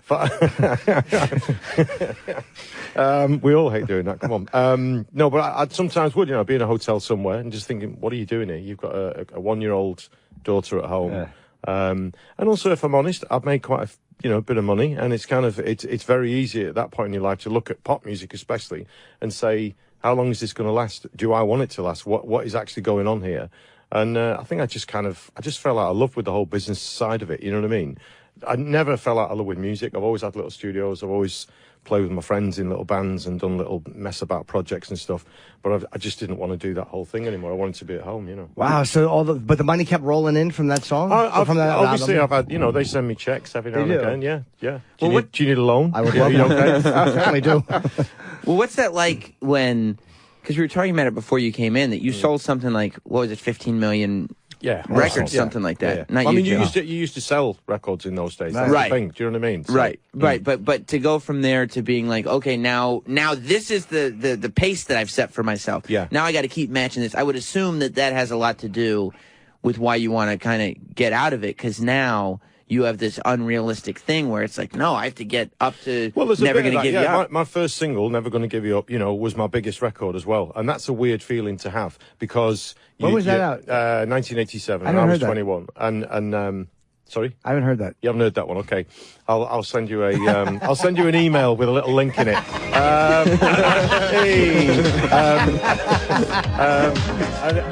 That's a weird thing as well, to a degree, because... It's kind of all downhill from there. No, it's... Does it feel like it's downhill from there? No. But what it felt like was that you're kind of chasing your tail a little bit. Right. I would go to countries that I barely knew about, and I'd be number one for a couple of weeks, which is an amazing feeling. Of course it is. But you also I felt a little bit like an imposter sometimes. I felt a bit like this is happening to some other guy, and you think it's happening to me when I'd get there. Do you know what I mean? Because it's like, I go to Sweden, I've been number one for weeks, and I'm like, I've never been here. You know, I don't know anything about Sweden. What's happening? What's going on? And I think, and the other thing is as well, maybe people get a bit of training these days. I didn't know anything. I didn't know what was going to happen. I'd never even walked into a radio station before. But what about your concerts? Like there was like when you just start and you got a couple of really big songs off that record. Sure. But what do you open with, and what do you do? Yeah, do people get impatient waiting for that song? I mean, that's the thing. I usually play it last, to be honest, and every now and again, if the audience is getting a bit rowdy or something's going on, I'll just do it acoustically. And I actually say to people, you know, okay, you can go and get your bus now, because we've done that one. Do you know what I mean? But you do it acoustic. You don't do it. No, I do it for real. But I'm saying in the middle of the set, I'll do it a cappella or something, just so that they can listen to it and go home. Do you know what I mean? They can video it, put it on YouTube, rickroll somebody, and then go home. Do you know what I mean? Yeah, we did it. Now let me get back to my show. Yeah. But I mean, it's a funny thing with that song. Of course it is, because it's had its life on the internet in a totally different way these last few years. You must have made millions off that. I've obviously made some money from it, for sure, but I mean, it's not, I didn't write it, so it's not anything to do with me publishing wise and stuff. But to be honest, I'm not knocking it. Of course, it's opened doors and it's done some things, and it's kind of given that song a new lease of life. And I'm sure a lot of people can't stand it and never ever want to hear it ever again. Were you annoyed when it started, though? Like, no, when because I didn't really understand it either, if I'm honest. And also, I've said you didn't get it. Not really. A friend of mine who lives in LA, funnily enough, because it started in America, he emailed me and rickrolled me, and I was on holiday, and I just kind of emailed him back going, "You arse, you know, what are you doing?" and he did it again. So I'm like, okay. And he's English, by the way, so I've known him for years. Mm-hmm. So I you know, picked up the phone and said, "What are you doing? You know, like, what are you?" And then he explained it to me. And I still didn't really get it, if I'm honest, because you're going back a few years when that happened. And if you think about YouTube and stuff and the way that things were on the internet, that was in its infancy to a great degree. You didn't go to YouTube for every single thing that's ever been filmed. Whereas today you do. If you want to find some early, you know, footage of the Beatles playing in some what have you, it'll be on there. Right. If you want to go and see, you know, some presidential this, that and the other from 19 whatever, it'll be on there. Everything's on there. You know what I mean? Everything is on there. Whoever thought, like, I always wonder who does this the first time. Whoever rickrolled, whoever came up with that is a genius. Like, but there's a mind out there that said, I want to fool somebody. Oh, yeah, that song. That's perfect. Like, who the fuck put that together and just created that? It is weird, and I have thought about that occasionally. Of course I have. My daughter at the time was about 15, and she kind of put me right, really, and just kind of said, look, it's got nothing to do with you. Just let it be. Don't get involved. Just leave it alone. It's nothing to do with you. And that's not great advice, though, because you could have put out an app. You could have done something where you could have made some rolling app. Yeah, no, but because I read on the internet. Yeah. That for the first 3 years, at least, of rickrolling, You made like $12 off it. I don't know. And I've never sat down. I've never sat down. The coffees are on me. I've never sat down. I've never sat down and tried to work or asked anybody to try. And to be honest, I don't really care. And that's not me being flippant about money. It's just I think the more that you look at it, I've done a couple of things where I came and rickrolled Macy's Day Parade. I saw in 2008. Macy's Day, Macy's Parade on Thanksgiving. You know, I did that because I thought I did that because I called every American friend and every friend I've got here who lives in America, and they all screamed back down the phone and said, "You have to do that. You have to do that." Yeah. And I've been in New York on that day before, and I've kind of felt that, you know, what goes on and everything. But to actually just be in the parade, even in a daft way like that, was really, really good. When did you do it? At what point? What was happening? As you come outside Macy's, that's when all the cameras are there, obviously, on your, you know, and it was a kids puppet animation show, right? And they wanted me to, so their songs playing and the puppets. There you go, and I came out and rickrolled them. Just like in the middle of the song, he just walks out from behind the float and just starts doing his thing. The weird thing and the pretty amazing thing was to go through New York on a float when there's no traffic, there's no nothing. The only traffic is the float in front of you. You know, SpongeBob SquarePants is the only traffic in front of you. Do you know what I mean? And it's kind of... It was amazing to see New York that way, to be honest. It's pretty crazy, yeah. What was it like with the award that in 2008 that you also didn't get got? an award in 2008. Not you, Norton. To be honest, I have got that award because I asked them for it. What was the award? It was MTV thought they were being really ironic. Best act ever. Yeah, was the name of the award. Live act ever. Best live act ever. Yeah. Which, I mean, I'm sure you would put me in that category. I've been retired. I've been retired for 15 years as well and not done a gig for that long and all the rest of it. They thought they were being ironic and funny because of the rickrolling thing. Yeah. And then the great European public thought it would be ironic and funny to vote for me, so I won. I think I actually got more votes than people live in Europe, actually. So I'm not sure exactly what went on there, but I just sort of said, look, I'm not coming because it's ridiculous. You've got Bono giving Sir Paul McCartney an award, a Lifetime Achievement Award in Liverpool, right? And then you expect me to get on a stage and accept an award for being the best live act ever. It's like, that would have been so perfect. I would have been able to shake both their hands. Would you have been embarrassed meeting that? Is that why you? Yeah, of course I didn't do it. Yeah, okay. Yeah. But we got the award though because my daughter really liked it because it's a wobbly spaceman, so we thought we'd go for that. Yeah, that's interesting. Because McCartney was going to be there and Bono, and you're like, you don't want to like be fucked with those guys. No, I mean, listen, it would have been nice to go and to be there just to see that and to see, you know what I mean, and some of the other stuff, but not to receive an award for that because it was a joke basically, and I think in the end the joke was a little bit on them because I won it. You know what I mean? Yeah, absolutely. Right. You know, you two were in that category and everything. You can't even put us on the same planet. Why? I've never Bono rolled anyone. That's true. There you go. Then let's start. Let's do it. That's true. Well, the new album, is out on Friday. It's called 50. Yeah. And you're going to be performing tomorrow night at Town Hall here in New York. You'll also be singing and signing copies of his new album at Barnes & Noble on 86th Street. Friday at 7 p.m. Why have you decided that you realize there's an interest now, and now would be a good time to come back? I know a lot of people obviously would think I'm doing this because there's been rickrolling. Rickrolling has been going for years, and I haven't really decided to make an album. Almost 10 years. Yeah. So, and to be honest, it's had a bubble on the internet, and people do other things. At the moment, there's a campaign in the UK for me to be the England football manager, which is pretty good. I would take that job as well, to be honest. So there's been loads of different stuff in and around that tune and what have you. But to be honest, it was more because having been doing gigs again for about 10 years, all over the world, really. One of the things that you get because of social media, people tell you obviously what they think of the gig and, you know, why didn't you play this song or we really love that song, da-da-da. But one of the main things was, when are you going to make a new record? You know, we'd like a new record. And to be honest, I haven't had the confidence to make a new record because you feel a bit irrelevant at some point in your life as a musician. Boy, you're telling the right people. Irrelevance is not fair. That's not really a fair way to put it. But I think you just sort of think, who's really other than your immediate fans? You know, is anybody really bothered? Right. And then at some point, I knew 50 was coming, and I just said to myself, at some point, I don't care. I'm going to make a record because I want to. So basically, I've got a studio at home, and it's right behind the kitchen, and I made the record myself. I wrote everything, played every instrument, just made the record. Right. So didn't even have a record label, to be honest. I just thought, I just want to make some music, do that. And I think, you know, it's just been a really natural process, a really enjoyable one. And then I went to my old record label, BMG, and they really wanted to do it, so we did it. And, it just went boom in the UK. It was crazy. That's awesome. Number one. Yeah. Good for you. Yeah. Well, thank Rick Astley has to go.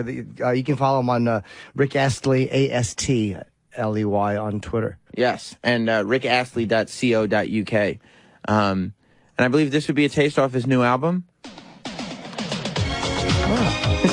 It sounds pretty good. It sounds pretty much like the old ones, to be honest. It's very good. Yeah.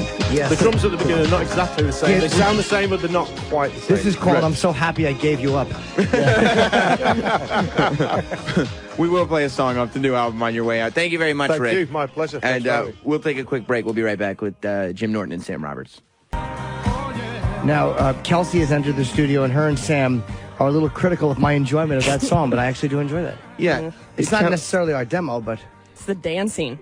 So elbow heavy, all your dancing. He is. He moves his elbows and his hips. Yeah. So what? I know how to move. So you like the new Rick Astley song? I do. I do have angels. But I have demons, too. I probably would have put that part in. Yeah, fucking demons. Thank God for Kelsey Cook, then. Yeah. How's it going, Kelsey? I'm good. I'm happy to be here. Yeah, well, we're happy to have you. Bruce is coming in early, too. Yeah, we're having Bruce Campbell, and you can come in, yeah. Yeah, we're standing outside. Of course. Another legend. Bruce Campbell. What's going on? Hi, Bruce. Making his way in. See you again. What's going on, Hi man? there. Good morning. I happen to be in the neighborhood, so I could stop in. Yes. You're always welcome here. Welcome. Key question. There we go. Oh, you have to lower the seat. Well, there we go. Look at you. You look fantastic. Well, it's New Pocket York square, City, man. matching the shirt, Boom. matching every. A pocket poof. Is that what it is? A pocket poof? That's not a pocket square. When did you get interested in the way you dress? I was sorry. I was interested way back when, and then I had kids, and then it went out the window for 15 years, and now it's back. Why did it go out the window? Because kids, I wore fanny packs and socks and sandals in those days. It was hot. It was a hot look. Do you still Still wear wears a fanny fanny packs? pack. Yeah, I still do when I travel. I love a good fanny pack. Oh, it's the worst. I love a good fanny pack. They are stylistically horrifying, but functionally astute. What's better than getting on a plane, everybody's empty and shit, and you just throw your fanny pack on, Boom. and you're like, done. Yeah. Easy. It's amazing what it expands to also. I mean, the crap that you can put in there. Yeah, absolutely. My license, my ID. I'm just going to sit here and ruin this interview by listing shit I put in my fanny pack. We got outer zippers, too. They were more sophisticated than people realize. I love a good fanny pack, though, and I say that with no irony. I genuinely enjoy a good fanny pack. Maybe that's my problem. I haven't been exposed to the right fanny packs. I don't think there is a right fanny pack. Yeah, me neither. But there's a practical fanny pack. But those days are over. So now, yeah, you do look very good. Well, in the old days, there was a church in a rich suburb of Detroit that gave away. You could give your clothes there, and they'd give them away. They'd sell it for charity for the church. It was where all the rich people took their clothes, and this was great stuff. So you could get a wool suit that was lined in silk for $20. Jesus. Yeah. You get it tailored for $20, $45, man. You're looking sharp in the Motor City, and that's how we raised our money for Evil Dead, the first Evil Dead. We all wore these secondhand suits and bought Montgomery wore briefcases, and we looked like we were businessmen. How old are you at that point? 21. Okay. All right. So you're not in high school.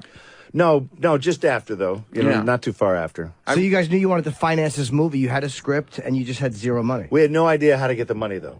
It's one thing. Sam had an idea. He had a script. We met a guy, Rod Tappert, who seemed to think he knew how to get money. The good news is he was a young renegade, so his family had a family lawyer because he was always in trouble. So we went to his lawyer, said, how do we raise money? He goes, you got to create a thing, like an entity. Right.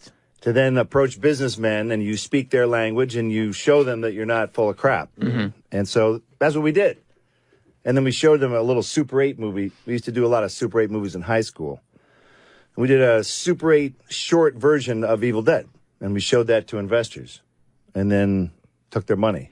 And it was a long, grueling process. It really was. It took three plus years to make the original movie. To me, the horrifying part of Evil Dead, it was all very scary, was the angle following that was the most genius thing in it, and the tree branch was very frightening. The evil entity. Yeah, that was frightening. Did you shoot that in the demo reel? Yeah, we did shoot some of that. Exactly. So it was good for us too to sort of get our horror chops. We had only made silly Three Stooges comedies before that. Horror was new to us. Right. This wasn't something I grew up on. I didn't read any of that crap. So how did you and Sam know how to shoot that stuff? Like, was it just like trial and error? Like, what if we do this with the camera? A lot of it is Sam. He's got a real crazy. He was a magician. That's how I first hung out with him. I was his assistant, hung low, and we would wear lab coats, and we would appear for bar mitzvahs and things like that. And he would hit me, and he saw the audience liked it when he hit me. Sure. So he associated that. I get that. He associated my pain with entertainment. Right. And he never stopped. Yeah. So that's kind of how Built a that career on began. Was he a good magician? He was a good magician. Because every day at 4 o'clock he turned into a bar. No. Come on. Keep it above the belt. No, Sam was, he looked very sleight of hand. And what are movies? The ultimate sleight of hand. Mm-hmm. The angles that you use, what you show, the editing. He's the only director I know who read the American Cinematographer's Manual, which is the most boring, make you want to hang yourself book. It's all the technical side of cameras and shutters and apertures and f-stops, t-stops. Forget it. Yeah. But he's like, I have to know this.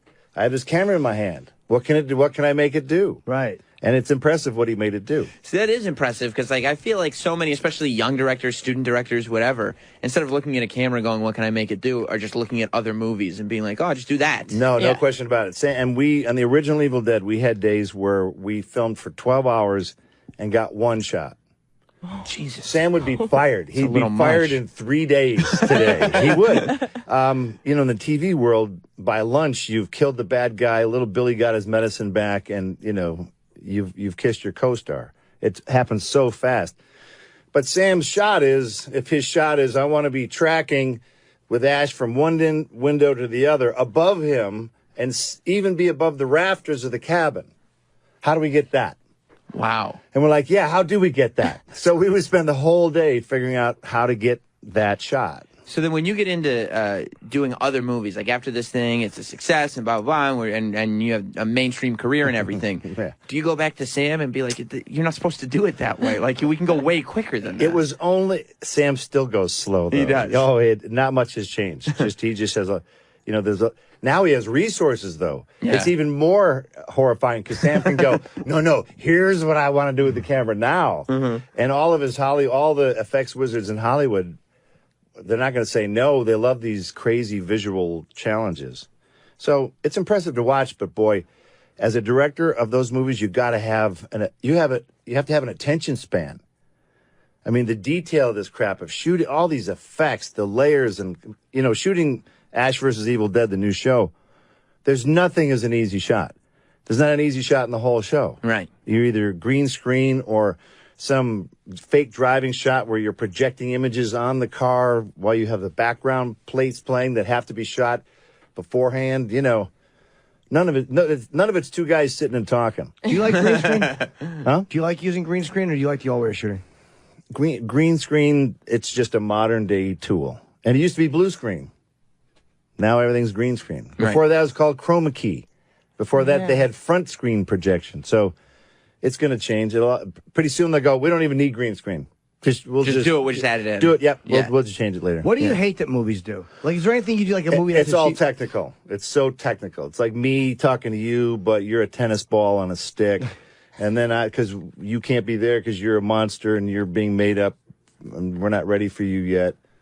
It's all that. It's the deconstruction of a scene of just two guys talking, but now it's got to be broken into 47 components. Yeah. It's tedious. Movies are really tedious. I loved it. That's why I like TV.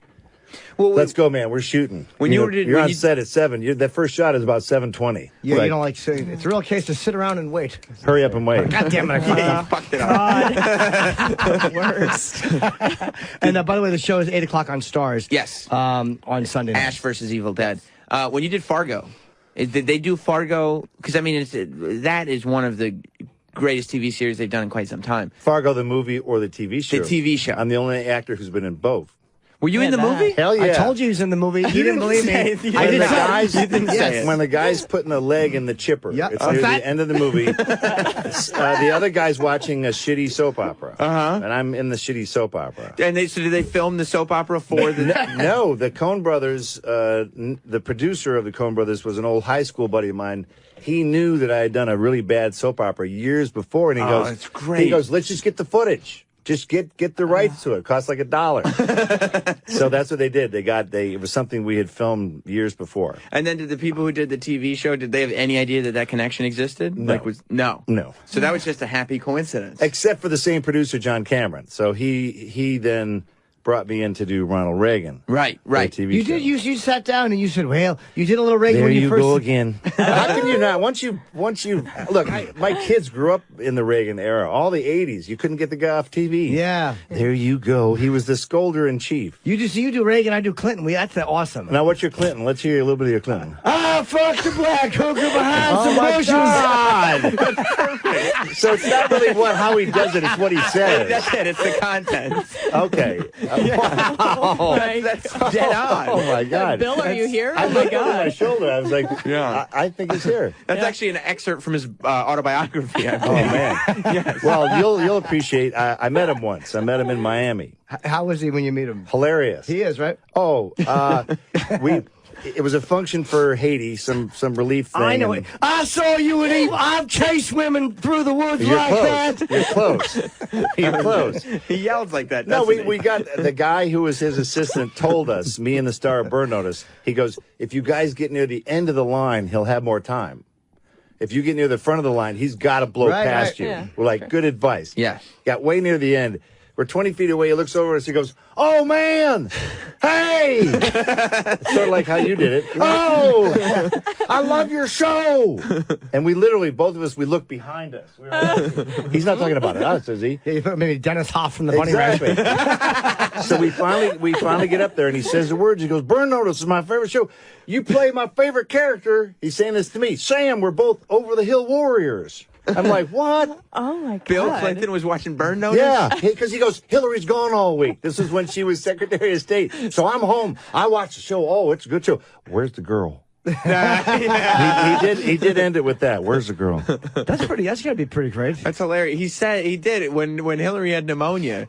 Bill was like, well, I watch a lot of TV. I saw on TV that she had pneumonia. I guess he's just watching all his Oh, programs. I'm telling you, man, I watch the show all the time. It's my favorite character. No, he needs. That was his cover show because he has to explain what he does when she's gone. I was watching Burn Notice. Burn Notice, my favorite show. Those ladies are lying. I was watching a Burn Notice marathon. Right, and USA would be running Burn Notice like nonstop. So it's like, you're all good. You're all good. I like to go in the basement just like Evil Dead. Yeah. It's the one show that you could pick and it would make sense. It's like Law and Order. Right. The other Right. one. Burn Right. Notice and Law and Order. Perfect. What I was going to ask you about Fargo was, did they shoot that like a TV show or a movie? Sort of both. Yeah. They have instructions. They the show creator Noah Hawley they have rules because they don't want it to be un-Fargo-ish. Right. When the Coen brothers shoot their movies, Roger Deakins is the guy who's their cinematographer. They use certain lenses. They're not telephoto guys. When you look at a Coen brothers movie, for some reason they like to kind of be with you in the room. They're not guys who shoot like 24. Right. Where it's like you're always on a 600 millimeter lens and they're finding you down the street because they think it looks cool. Mm-hmm. There's a certain rule like no lens deeper than a certain like focal length. Yeah. Because then it would not look like the show. So they have those kind of rules, but so it doesn't look like a standard. But the pace of it is TV pace. Or not really. Shooting it's weird. They don't race along. Huh. And it was funny to hear Kirsten Dunst go, oh, the workload of television. I'm like, yeah, welcome to the program. It's a workload. You got to do it. Yeah. Yeah. I thought you were going to ask. No. I think you had a question. So No, I didn't want to no. interrupt you. Well, there you go. No, we're being very courteous to each other. I was going to ask. It's really, really irritating. I was going to ask if there were if Bill Clinton was like the peak of sort of famous. I mean, Bill Clinton is beyond famous, but notable fans to stuff that you've done. Beyond bird notice and any, whatever. Well, who could possibly be bigger than... Right? Did you ever get an email from Bin Laden? But we heard Alice Cooper. Alice Cooper's favorite horror film is Evil Dead. That's cool. That's pretty good. Yeah. Coming from him. I think Charlie Sheen likes to smoke marijuana and watch Evil Dead 2. Oh, that's great. But should be watching Philadelphia. Philadelphia? Smoke marijuana and watch Philadelphia? Sure. Because it becomes funny? Oh, my God. I've never heard of that. Something Jim's done in his past. Well, I was saying, there's a little tie in there. That sounds cynical. Yeah. Oh, my God. Come on, we're going to watch Philadelphia. What do you think makes a great horror film? What do you think makes a shitty horror film? Because it's weird what works and what doesn't work. Like, you watch a horror movie and it just, like, The Evil Dead, even the new one was fucking Friday. It just captures something. And I can't describe whether it's tension or it's just a creepy atmosphere, but so many movies miss it, and then some movies just have that. This whole phase, there was a phase that's sort of ending. It was torture porn. Yes. Where you put a guy's wiener in a vice and poke it with a stick for half an hour. Sure, it's like, those. you know what? You can do that. And in filmmaking wise, that doesn't really require any skill. What takes the skill is building suspense. It's really the same old stuff of figuring out what a scene is, like how to mount a scene, how to stage a scene, for one, like where to even put the actors. And if a director doesn't know how to do that, a scene's going to play weird. And if a director's not on top of his actors, it's going to seem weird. Like Evil Dead, unfortunately, the original one comes across as funny because you have inexperienced actors saying crappy dialogue. That's a bad combo. It's still scary, though. But it's still a scary movie. It was once the creature started. I think what it is Sam's approach was, once the horror started, you can't stop it.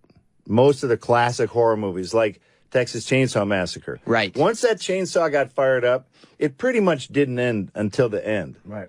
And it hit a relentless point. Yeah, because before it's a horror movie in Texas Chainsaw Massacre, it's just annoying Franklin in his wheelchair. Yeah. You're like, what are you watching? Yeah. and then it busts open. Yeah. The Hills Have Eyes, the same sort of old classic 70s That's ones. that's the first rated R movie I ever saw was on Wameco Home Theater, WHT. My friend Bill D'Angelo.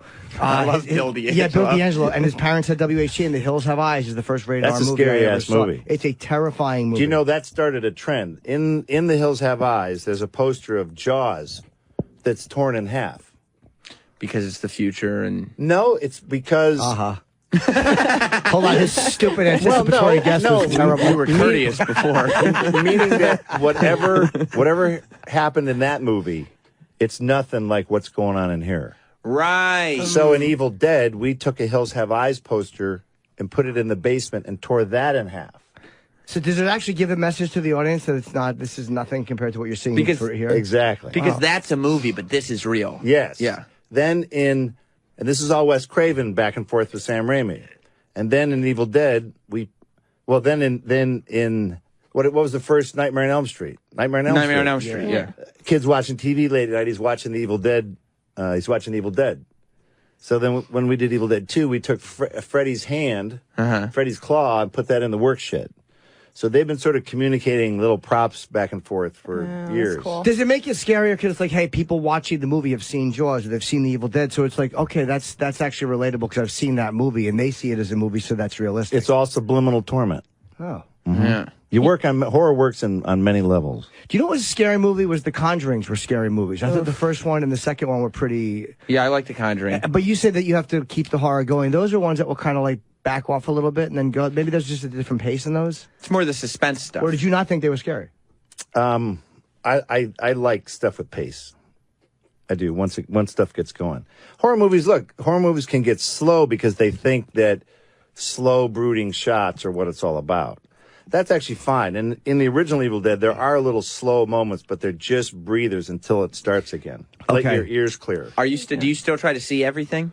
Or not really anymore? When you say see everything. Like movie. Like, do you still consider yourself like... Do you still enjoy horror films? You know, you can kind of know how it all are made. I love the process. I still love the business. But when I go to see a movie now, I watch actors look at their marks.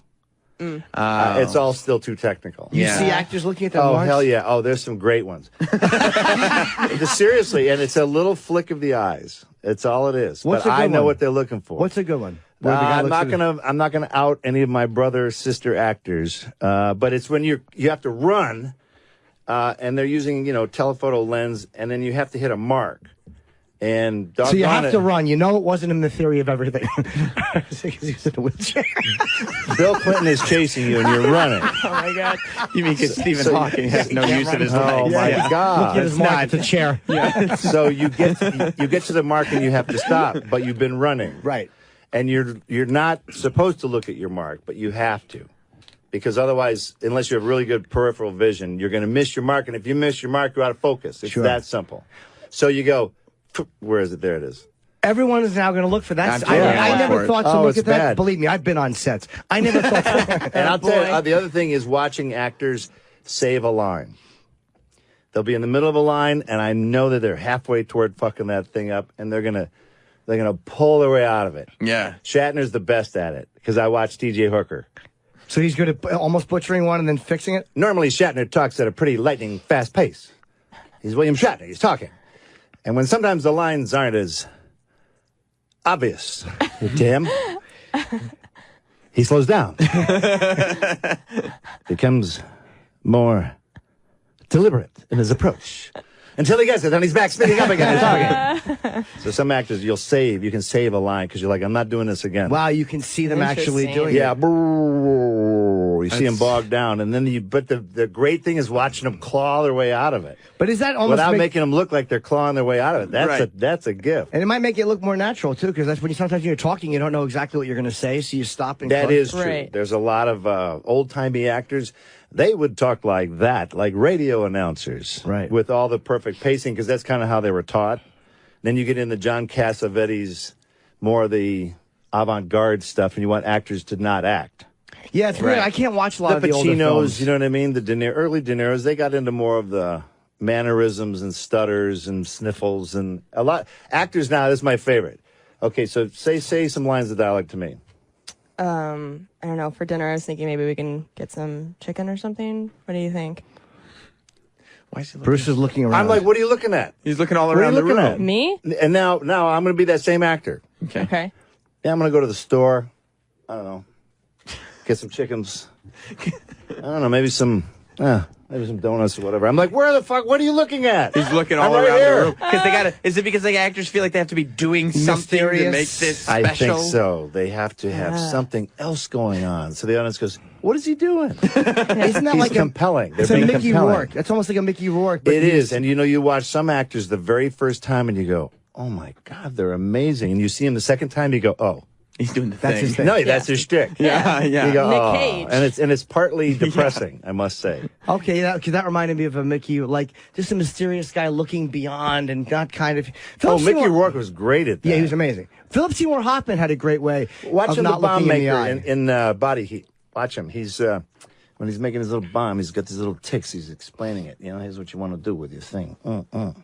He was really smooth. Mickey Rourke. Yeah. Now he's lumpy. Yeah, but he was smooth before. Smooth then. It's interesting that you bring up the stuff about the horror movies and pacing, and like because I feel like it's such a delicate balance. Like have you seen Don't Breathe? I haven't, but I've said that while fucking. It's hey lady. It's the same filmmaker from the Evil Dead remake. Right. So I'm a big fan of Fede Alvarez. This is Fede Unchained. It's interesting too because I've seen it, and it is absolutely one of these things that kind of starts, where's this going, and then it is unrelenting. I mean, it starts to drift into gore porny stuff. Not gore porn, but there's some stuff that is just like so squeamish that you're like, Jesus Christ. Yeah, you have to look away. But there's a cup of jizz in it at one point that you're just like, I don't know. Right. Sure. Reminds us of work. Full cup of jizz. Wow. Jim's breakfast. But it is completely unrelenting. It is that style. Well, that thing came out of nowhere, and it was tracking lower than what they thought. They were like, "Oh, another ho-hum release," and it went, and it popped because word of mouth. I think it still exists. Yeah, They go, I think man, you got to see too. that movie. You got to see that movie. What's a movie that scared the shit out of you? The Tenant by Roman Polanski. I don't know if I saw that. Very obscure. It came out in like 76. I saw it in college. There's no blood. There's no monster. There's no... I'm trying to think of only a couple people wind up losing their actual life. But that thing stuck with me for weeks after because it made me think I was going crazy. Because the lead character was being driven insane. And to me, that's good horror. Where you go, what is that? It's like The Sixth Sense. Yeah. It's a really clever movie. Again, if you see that movie again, you go, oh. But, the first time you go, really, because it's messing with your head. Very successful movie. I never heard of The Tenant. Yeah. I never The Tenant. saw It's, again, very obscure, but it's like, wow. When filmmakers go creepy. Do things like you talk about Roman Polanski, do things like Rosemary's Baby? I watched that again recently, and there's still very scary moments, like the fact that that there's something going on next door, but it's not as scary. But it's done in an adult fashion, which is why the original Exorcist is so good. Yeah. You have Ellen Burstyn, who's like an award-winning actress going, "What's wrong with my baby?" It's not, frankly, with all due respect, a scream queen being a bad actor. Friedkin is like, no. We're going to get like actors to do this. Yeah. And they treated it so they've got these great shots of just scanning her brain. Because they're going, we have to find out clinically what and they can't find it. The doctors can't find it. Just the whole approach. Right. And then if you set up a story the correct way, it can really have what's a great payoff? The setup is it's a priest who's doubting his faith. He's the guy who gets the kid with the Exorcist. Are you kidding me? Yeah. That's slam dunk. Yeah. Who are you going to torment? A priest full of conviction? Bullshit. The guy, he will not get scared or anything. Right. You go after a guy who's like, I'm not sure if I'm cut out for this. And that's one of those little elements that's what makes it good storytelling. Because now you're, as an audience, now you're scared. Yeah. The fact that Bruce Willis in the air duct in the original Die Hard, he was an L.A. cop. Why not make him an accountant? Right. He's just a random guy who doesn't know shit, but he's smart. Yeah. And he learns, and he finds a gun. He's never fired a gun in his life. How does this work? Right. Now I'm scared. But if he's the ex-L.A. cop, that's just a writer's cop-out. Yeah. That's a good point. Because I pitched it to a Hollywood writer. I go, why didn't they do that with an accountant? He goes, how would he have won? I'm like, that's your problem. Right. Yeah. As a writer, figure it out. Right. Right. But as an audience member, I'd be terrified if that guy is an accountant. You're less invested if he's a cop because a cop has those tools already. Yes. He should. Yeah. And if he doesn't get out of it, you go, what a lousy cop. Yeah. Good, he should have been killed. He was terrible at his job. Wow, that's fascinating. Exactly. And The Exorcist, by the way, they remove all other options so it can only be an exorcism. It can only be that. And it makes it realistic. And they also got Linda Blair. They got choice casting. Yes. Again, choice. It was a good move. It was a good decision. Yeah. And look, William Friedkin is a very intense filmmaker. And he's at the height of his powers there. Yeah. Filmmakers at the height of their powers are great. Did you see, I know we have to wrap up, did you see Part 3? Part 2 was not good, The Exorcist Part 2. Linda Blair was also in that, but did you see Part 3, which was kind of an extension of Part 1? No, because Part 2 sucks so bad I didn't see I'm telling you, Part 3 of 1990 was 17 years later, and it picks up. It's really good. No, I know. I'm telling you, it's going to be terrible. Me and my buddy watched it as a joke, and we were like two fucking teenage girls, just frightened, not just because we were dressed that way, but we were really frightened watching it. It was with George C. Scott, plays the part that Lee J. Cobb played. Right. And the priest is in it, and also Brad Dourif is in it. It sounds horrible. I'm telling you. Horrible. Part 3 is good. But I tell you, sometimes it's good to bring back a franchise years later. For instance, Ash vs. Evil Dead. Yeah. Is Sundays. on Stars. Back from the dead. Sundays at 8 p.m. You can go to bruce-campbell.com or at Groovy Bruce. Always good talking to you, man. Thanks for having me. One of my favorite guests ever. Thank you very much. What, can you say something as Reagan?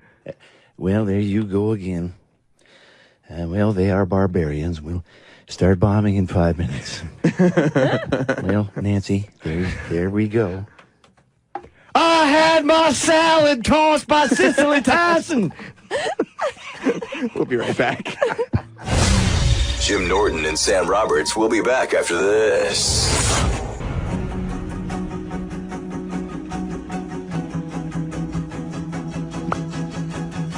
Welcome back. He was fun, man. Bruce Campbell. Yeah. I enjoyed both of those guys. Yeah, I was glad Bruce Campbell came in because it's the only thing that got you to stop dancing to stupid Rick Astley's awful new song. I actually enjoyed his new song. It's not I wasn't good. expecting to like it. It's not necessarily what a guy like me would like. By that I mean like a more modern, contemporary person like myself. Who would you use those words to describe? Me. Based on what? Based on the fact that what is this? It's a song. I know that. I don't think you identify it as an Radiohead. object. What's that? Radiohead. Oh, I'd love to get some. There you go. Now it works. Welcome back to Jim Norton and Sam Roberts. You can follow us on Twitter, Instagram, and Facebook. Jim and Sam Twitter account. People are saying this is a fucking buzz about it. You can go to Jim. Oh, come on, that picture. I mean, I look silly in that picture. Let me see. The Jim, the chip picture. Jim and Sam show. I got to change the chip because if we, I think that the chip animation. I believe that the new chip is going to be a little different than this one, so I kind of have to change that. No. Yeah, I mean, I want it to be a different face. Like you'll have to make a different face? No, a little bit different. I want to update it more. What are you thinking? Can we see a sneak peek? I know I have it. It's one of the other pieces of artwork I've gotten that I like better than the one we actually used. So I may have to change the avatar on my chip fucking. On Twitter? On Twitter, yeah. But I'm looking. This is making me think of it because this right here, that's a really good picture of Chip Chipperson. It's a very bad picture of Jim Norton. I look like a real asshole. Yeah. Chip looks cool. No, that's true. Yeah. Throwing the deuces up. Yeah, so I may have to make that my avatar. Well, if we want to set up a poll, we could do it at the Jim and Sam Show Facebook page. It's just a way to Facebook.com/Jim and Sam Show. How good did Powell look yesterday? Oh, my God. She's sexy. Yeah. Oh, my God. By the way, Kelsey Cook is in here with us. Hi, guys. Yes, Powell looked amazing yesterday. Yeah. Amazing. Do you watch 90 Day Fiancé ever? No. It's the best show on TV. Is it? It's just a train wreck. It It's sounds a like complete train wreck. Yeah, I clicked on her Twitter, though, just to see who she was, and her pictures are bananas. Unbelievable. Yeah, Jesus. I hooked up with her before she was married, and then she got married. Yeah. Yeah. Wait a minute. Did I say this? Jim Norton Quotes is a good Twitter account. Is it? Doesn't sound that good. Yeah, you're right. That's not a good selling point. Yeah. And I know it's arrogant to say that, but it actually does. The guy does a good job. But that's the Chip character that I like. Okay. Designed by that guy. Okay. And did I say a teft is a sneaky asshole kiss? When did I say that? A few days ago. I don't know. Let's go to the Tef box and find out. Yeah. do you know what a teft is? No. Well, I know he's a producer. Yeah. But I don't a teft know. is what happens when you're wiping your asshole and you drag diarrhea up through your balls. Oh, no, I tefted. But you just said it was something else. No, I think he always said that's disgusting. You wipe him back to front? Yes, I do. Yikes. Yeah, it's when you scrape butterscotch pudding diarrhea up through your Oh, balls. my God. You're not darn it, wiping properly. But you don't know that you've Yikes. tested until you're on your hands and knees and a girl's about to. All right, we got it, Chip. That's gonna make Undie Flip really gross. Yeah, I didn't realize that. I just happened to look down and I saw that. I was like, wow, did I say that? I don't remember saying that. Let's go to the Tef box to find out what he thought of the new Rick Astley song. I'm not going to deny it was a little catchy. What? It was, thank you. It was. I've got angels. You've got angels. Or was it angles? I didn't quite hear it. How's it go? It was angels. Why would anyone have angles? I got fucking. What's the angle? Yeah, exactly. What's they got the opinions angle? on things. You know, you get Got to interview him. What's the angle? because hot takes didn't fit into the song. I got hot takes. What's the? Can we hear that one second again, just for a No. second? No. No. How did your song get made? What? Yeah. Oh no, Kelsey's turning on this. I didn't expect to like it, but honestly, I heard part of it and it was catchy. I'm just hearing for a second. It's weird they didn't have the confidence to make a new album. Yes. Come on, who doesn't like this? I'm in my seat. You can't see me at home, but I'm bopping with my hands out. He's doing like 2 air keyboards on Yeah. either side. Left and right.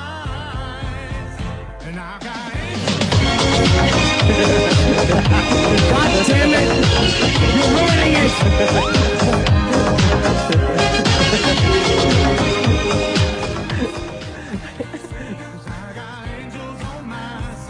Come on, this is not bad, dude. Yes, it is.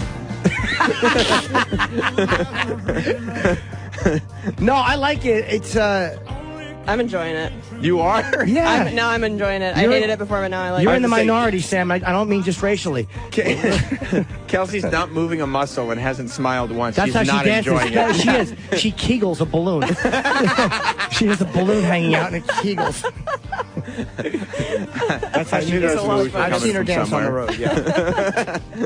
Can you do your chip dance? It's like my favorite thing. It has to just. I've only done it one time, and it was either open or at oh. I'm aggressive and shit. That's But really you did bad. that's the push down. Oh, It's I know. That's my not the chip favorite dance. video. I did that once. Either Oprah and filmed it. I guess Opie filmed it, or it was just happened to be. But yeah, the chip dance is one of those magic moments where I just was aggressive, and that's how Chip was in the moment. That I'll do link it should be again. tweeted out again. The It's chip so dance, funny. but I look stupid in it. You probably don't want to tweet that out because I look silly. Yeah, we wouldn't want to. We Yeah. wouldn't want to tweet anything where you look Heaven silly. forbid. No. Did you see? Speaking of aggressive, did you see Halle Berry's representatives actually had to come out And deny that she had had sex with Ric Flair? Oh my god. Oh, there it is. There you go. The Ozzy shirt fucking Chip is rocking. It's not a good dance. No, it's not. All fat. Well, big fat mope. It's like Uncle Fast. I should have a light bulb in my mouth. Yeah, we'll tweet out the video. Oh, dancing in the metal. You know what's great about this video is Jim's heavier in it, which I like. So Do you like that I was fatter? Yeah. We'll tweet it out. I do too, because it makes me look. What's all these Chip things? We'll tweet it out at Jim and Sam Show on Twitter. That's really bad. I guess we ever He's not a good dancer. Do you have the clip of Ric Flair and announcing to the world that he had sex? Ric Flair has a podcast, you know. And you know who Ric Flair is? He has a podcast. Yeah. Kelsey Cook? No. The Nature Boy? No. Should I know this? Yeah, he's like a legendary pro wrestler. Oh, okay. Who has talked about having sex with people a lot. Okay. Because, you know, that's just him. He's the nature boy. He likes to fuck. You know? Wow, they already tweeted me dancing? This is very fast. They got me dancing. Sorry to interrupt you. Who, Jim and Sam Show? Yeah, Jim and It's Sam not is- they, it's us. But when did we do that? Just now. You got 8 over there. Yeah. 8 you on the can't hear Twitter the machine. music, though. He just did it on his phone. Oh, okay, good job. You got 8 on Twitter. You got D-Bag on the Yeah, cam. but you can't hear the music. It's You very got sloppily Teft done. in the booth. Ugh, Teft in there. I Teft hate in when the- I teft. I ruined my jeans tefting. I had the flu, and I went to wipe, and I started with my spine, and I ended up my helmet, and I dragged diarrhea all the way through. Did you teft? Yes, I did. I tefted. That's when you have a shit streak from your spine to your cock helmet. Oh, that's disgusting. That's disgusting. You know I don't mean that, Travis. Here's, of course I mean that. 8,200 followers already. We're big. Jim and Sam Fucking Show on move. Twitter. We're getting there. It's almost as fast as my Charlie Sheen joke he didn't get. God damn it, Bruce. No, he didn't. Let's listen to Ric Flair claiming peck that olive. he had sex with Halle Berry. Okay. All right, Rick, this week's Ask Nate question comes to us from Goober Ask Nate. Dwayne. On Twitter, he wants to know, any celebrity writers of Space Mountain? Hashtag Ask Nate. Any celebrity writers? RIDERS. He says Space Mountain is writing Space Mountain is dick. having sex with him. Yeah, Boy, that's what a champ. he God. thought of that in the 70s. Several dozen. We're going to get any names You want me today? to start with Halle Berry or what? Oh, Halle Berry wrote Space Mountain. Of course she did. She Okay. was in Atlanta, and she just got divorced from Dave Justice. Like, it's Wait, so are you telling a real story right now? Would I have to make up a lie? so clearly No, lying. I didn't know that. Like, Of course she did. He's like, yeah, you want Halle Berry. Like, he's just making shit up. Yeah. And then every, like, celebrity website decided to run with this story that Ric Flair announces he had sex with Halle Berry. And Halle Berry's people have to come out and be like, she didn't do that. Yeah, absolutely not. She didn't. But God bless Ric Flair for convincing people. They're like, yeah, I guess if he says it happened, he must have fucked her. He must have fucked her. No, God bless Chris Shern. Who's Chris Shern? Our friend from the Yes Network. Oh, yes, I know. Who put out what is my new favorite Travis tweet. Oh, what's that? Just go to it. So I just retweeted it. It's Oh, let's perfect. see. There it is right there. Oh. Adrian, it's already up there. There. Is that not perfect? It's Rick Teftley. It's Travis on Rick's face, and it's perfect. People are very creative on Yeah, you really look like you're singing. I'm never going to give it up. Yeah. And by there should be a big dick by you when you're saying that. Never going to give it up. That's what people should start doing is. Because Travis has made so many stupid faces for photos that they're perfect for photoshopping. They need to, instead of Rick rolling, it's Tefting. Yeah. And you just throw Travis's wide-eyed grinning face on random photos. Yeah, like you do it in the middle of a porn. Like just as the guy's about to come, you have Travis's face pop up and bounce. We're a little cottage industry. Yeah. A little Tefting cottage industry. Oh, look at that face. No, look at the one in the sweater. Where's the sweater? That was our ironic Christmas card. Oh, it was ironic. Okay, all right. I'll accept that if it was ironic. I don't believe it. I don't believe it either. It doesn't look ironic. No. His wife probably said, Travis, you actually look really sexy there. You think so? Yes, it's a sultry look. His wife, he just went up to his wife and said, "You think we can wear our Christmas sweaters this year for the photo?" Yeah, that was a 4th of July picture. Is our guest outside? Is that what you're telling me? We'll bring him in. Should we bring Tim Matheson inside? Hold on a second. Tim Matheson is coming in. So Tim Matheson is playing Ronald Reagan in Killing Reagan. Oh, good. I'll do my Clinton again. Which premieres, I'll do the same Clinton I just did. Which premieres on National Geographic Sunday, October 16th at 8 p.m. Hi. Good to see you. How's it going? Good. How are you? Good. I feel like you're gonna know what to expect because we were just we were urinating next to each other and we were lined up reflecting. in the men's room. Yes, That's right. We were reflecting on the inappropriate things we had said to our previous That's guests. right. Doing a little man-to-man comparing. Actually, I thought we were on the air in there, so it's cool. So everything's okay. Well, welcome, Tim Matheson. Thank you. It's great to be here. We saw you, and I knew we were from the side. I knew you're playing Reagan, and you definitely. I'm not even. You do resemble someone. Like that's absolutely our next guest. Yeah. It's interesting because I played Reagan once before with Jay Thomas, actually in a pilot that he had done. Jay Thomas, the radio guy. Yeah. Oh, yeah. Okay. Also a formidable actor as Yes. well. And because he's paying me to say that. And but I was also approached to do a one-man show as Reagan. But the script. So was I, but it was. I almost said Nancy, and I just said that wouldn't be funny, so I'll shut up. No, it is. Hold on. The premise wasn't funny. You got to commit to All right, my fault. My fault. All right, that's all right. But the script hadn't come together, so I didn't do it. Okay. Yeah. It's hard to play somebody. He's somebody people do a lot of people do impressions of. It's kind of hard. How do you get him without seeming like you're doing an impression of him? Yeah. Well, that was the trick. It was the big trap. I think was to be doing a bad impression of Reagan. So or I figured my nightmare was to sound like Johnny doing Reagan, Johnny Carson. Right. Because it's so on YouTube. And that was my biggest fear. So I work from the inside out. So I just wanted to get enough of a sound like Reagan so that people would say, yeah, that's him. Yeah. And and the look is there. So that's what I worked. When you look at Frank Langella, I think who did in Frost Nixon. Yes. He didn't do a bad Nixon impression. He sounded like, but you could see that he was just playing kind of the guy, and it worked. Yeah. Yeah, he wasn't trying to do that like get the voice impression. Yeah, I down. did a great Yeah. Nixon in college, but I stopped doing it. Oh. You did an impression of Reagan? Can we hear a little Nixon. bit of it? Can we hear that? Exactly. Yeah. What's Yeah, that? I'd love to. Oh, boy. I mean, Bill Clinton fucked the black hooker behind the bush. Yeah. I mean, how would Nixon have known that? That's the beauty of Nixon. He was a much smarter guy than people give him credit for. It wasn't that good. Thank you. It wasn't a very good It impression. was a very good impression. I put the fingers up like checkers. Yeah, That was it very And he good. flunked out of college with that, right? Yeah, yeah, That that was was- his exit line. Well, I only went to one semester community college. I got a B and 3 Fs.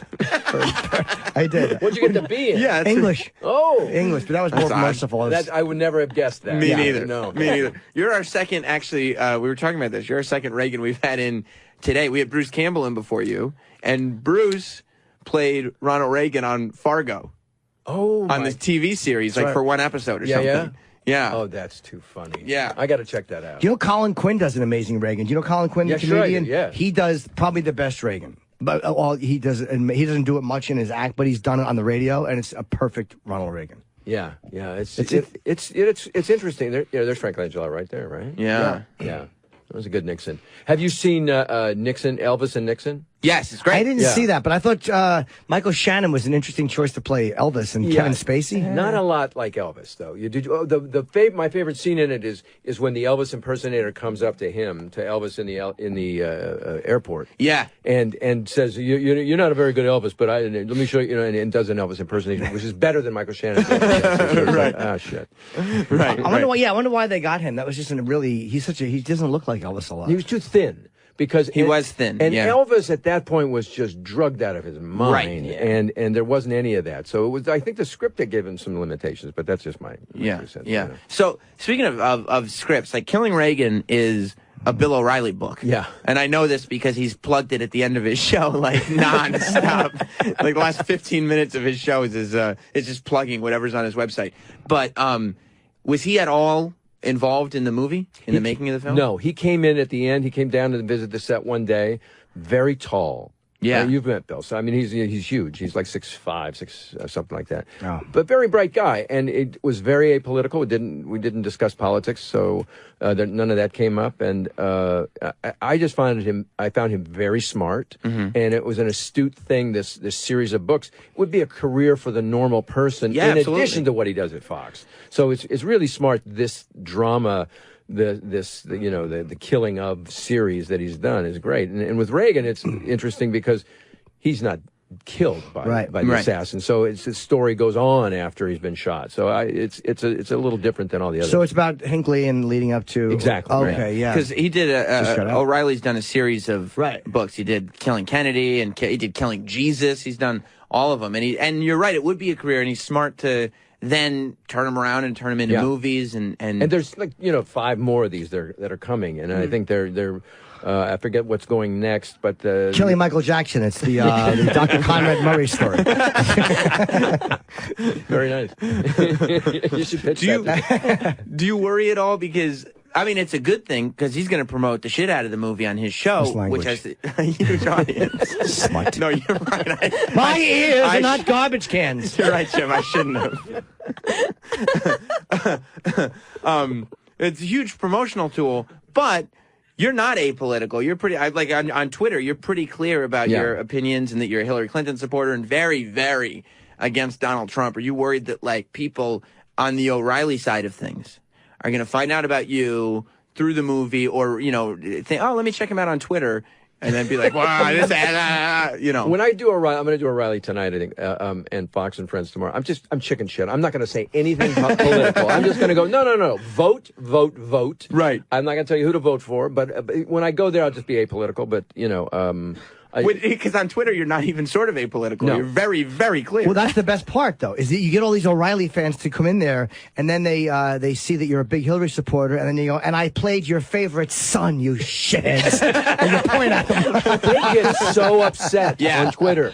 I used to like you. Fuck you. You asshole. And you how could you just Benghazi? I mean, that's not what I meant. But they go nuts on it. They go like, and it's people like, I've grown up watching you and blah, blah, blah, and you betrayed me. You did. Yeah. And you're like, you could still watch the movies. It's just politics. And the movie itself is not about the politics, know, because as I've said, you can't act the politics. You can only act the person and the inner spirit of that. And really what it's the Killing Reagan is basically a story about John Hinckley and about the Reagans, and it's a love story about Ronnie and Nancy. It really is what that side of the story is in the White House. So that's really what it is, not his politics that much. So your basic thing is just get out there and vote. Like I like that. You're just like, hey, because I started the campaign years ago, which people were scared to get on board with. I'm afraid to hear what it was. No, it's not bad. I'm very curious. It's called, do you remember years ago? It was vote if you're not busy. Just so non-committal. I just don't know if it would do the trick the way people would want it to. If you can swing by. Vote at this time. I mean, P. Diddy had a campaign, Vote or Die. You wrote Vote if you're not busy. Yeah, Vote or Die is a little dramatic. What if you're stuck in traffic? You got to hang yourself? No, we'll find you. So Hinckley just got out, too. That's kind of... Do you think that a guy like that, who actually... I think once you shoot a president for any... I don't care what your mental health is, you should never get out of jail. I'm with you. I'm kind of, it's like, okay, you were guilty by reason of insanity or not guilty by reason of insanity, but when are you sane? You know, this guy has a mental condition that is ongoing, but evidently they determined that he's harmless. You know, yeah, right. I don't know. Yeah, I mean, even if he is harmless, punish him anyway. Keep him in there anyway. Who cares? Like, you shot Reagan. He did. Do you like doing political, like acting? Sure. Like, not you, Jim. Sorry. Like, because there's this, of course, you know, everybody knows you from The West Wing, and you've done some other stuff. Do you like kind of going into that world? Because the political world is just incredibly... It's insane now. Insane and entertaining. And I find that, you know, I love doing it. I love doing political drama. And for Americans, I think and there's a great, you know... deal of interest in it because obviously the politics of the world right now and the election, but it's sort of America's version of the histories of Shakespeare. You know, it's sort of our king and queen. It's our royal family. So that's really, I think, what's interesting about it, and that's why people are so drawn to it. Yeah, and I especially now, because now you've like included show business into it too. You know what I mean? Like now it's like this whole other. Well, now the comedy should be. You remember the comedy Dick? Did you ever see Dick? Yeah. You bet I have. On every girl I've dated. No, I'm kidding, Tim. No, you're not. That's factual. Yeah, that is accurate. That's true. She knows I've dated her. Hey-o. We got pictures. Okay, hold on. Yeah, with Kirsten Dunst in it, right? Yeah. The Dick movie? That's the two movie Dick. Kirsten Dunst references in one show. Wow. Yeah, what she was in Fargo. Okay, there you go. Ric Flair. Kind of. I think that's Let's ever fact happened. check this. Yeah. Yeah. No, I remember the movie Dick. Yeah. But it's, you know, so I think there's a tremendous capacity for that kind of, an appetite for that kind of drama. Do you try to go back into, like, comedy with a certain sort of regularity, or do you just as it comes up? As it comes up, I love comedy. Yeah. You know, it's the hardest thing to do, but it's the hardest thing to find because it's the most difficult script to write. Right. As you know. Well, and especially, too, like, you do Animal House, and at such a young age, is it to then start looking at other comedy scripts? Does it become like, wow, but this isn't that? Yeah. A lot of that? Totally. Yeah. Totally. I mean, because there were so many things. Oh, this will be like that. And, you know, it's like it's not. I mean, we've done the movie 1941, which is Spielberg, Bob Zemeckis film, you know, which was pretty good. Very underrated. It's underrated, but Very it's underrated. pretty good. But there was a lot of the characters did the same kind of humor. And in Animal House, I did a verbal kind of romantic comedy, and, you know, Belushi didn't hardly have any. It was physical comedy, and everybody had a different kind of comedy that they did, every character. Yeah. Right. So it was a unique script, and it was way ahead of its time. But I'll tell you what I love it. I think we might have even talked about this before. In the bathroom. Yeah, we did. I think you said something, and I went, oh.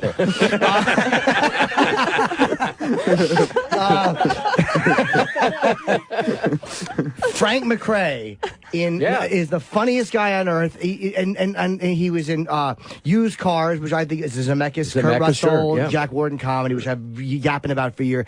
And in fucking, hey, get in the back of the tank in 1941. And he was in 48 Hours. He's one of the another underrated guy in Hollywood. Oh, Frank he's McRae great. was a funny motherfucker, man. Yeah. I wish he did more films. He's alive, though. Someone told me he's alive. I think so. But no, he stopped acting or he stopped doing movies. Oh, I just sounded like you were like saying that miraculously, like he was sick or something. No, He's alive.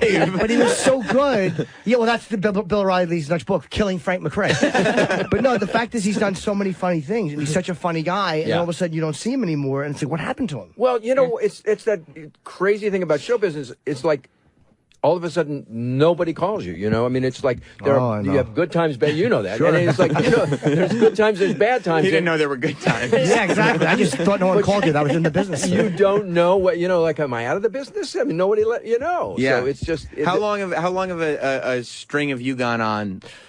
Not realizing, you know, like what's happening. For me, it's from 1990 till now. Let's not count now.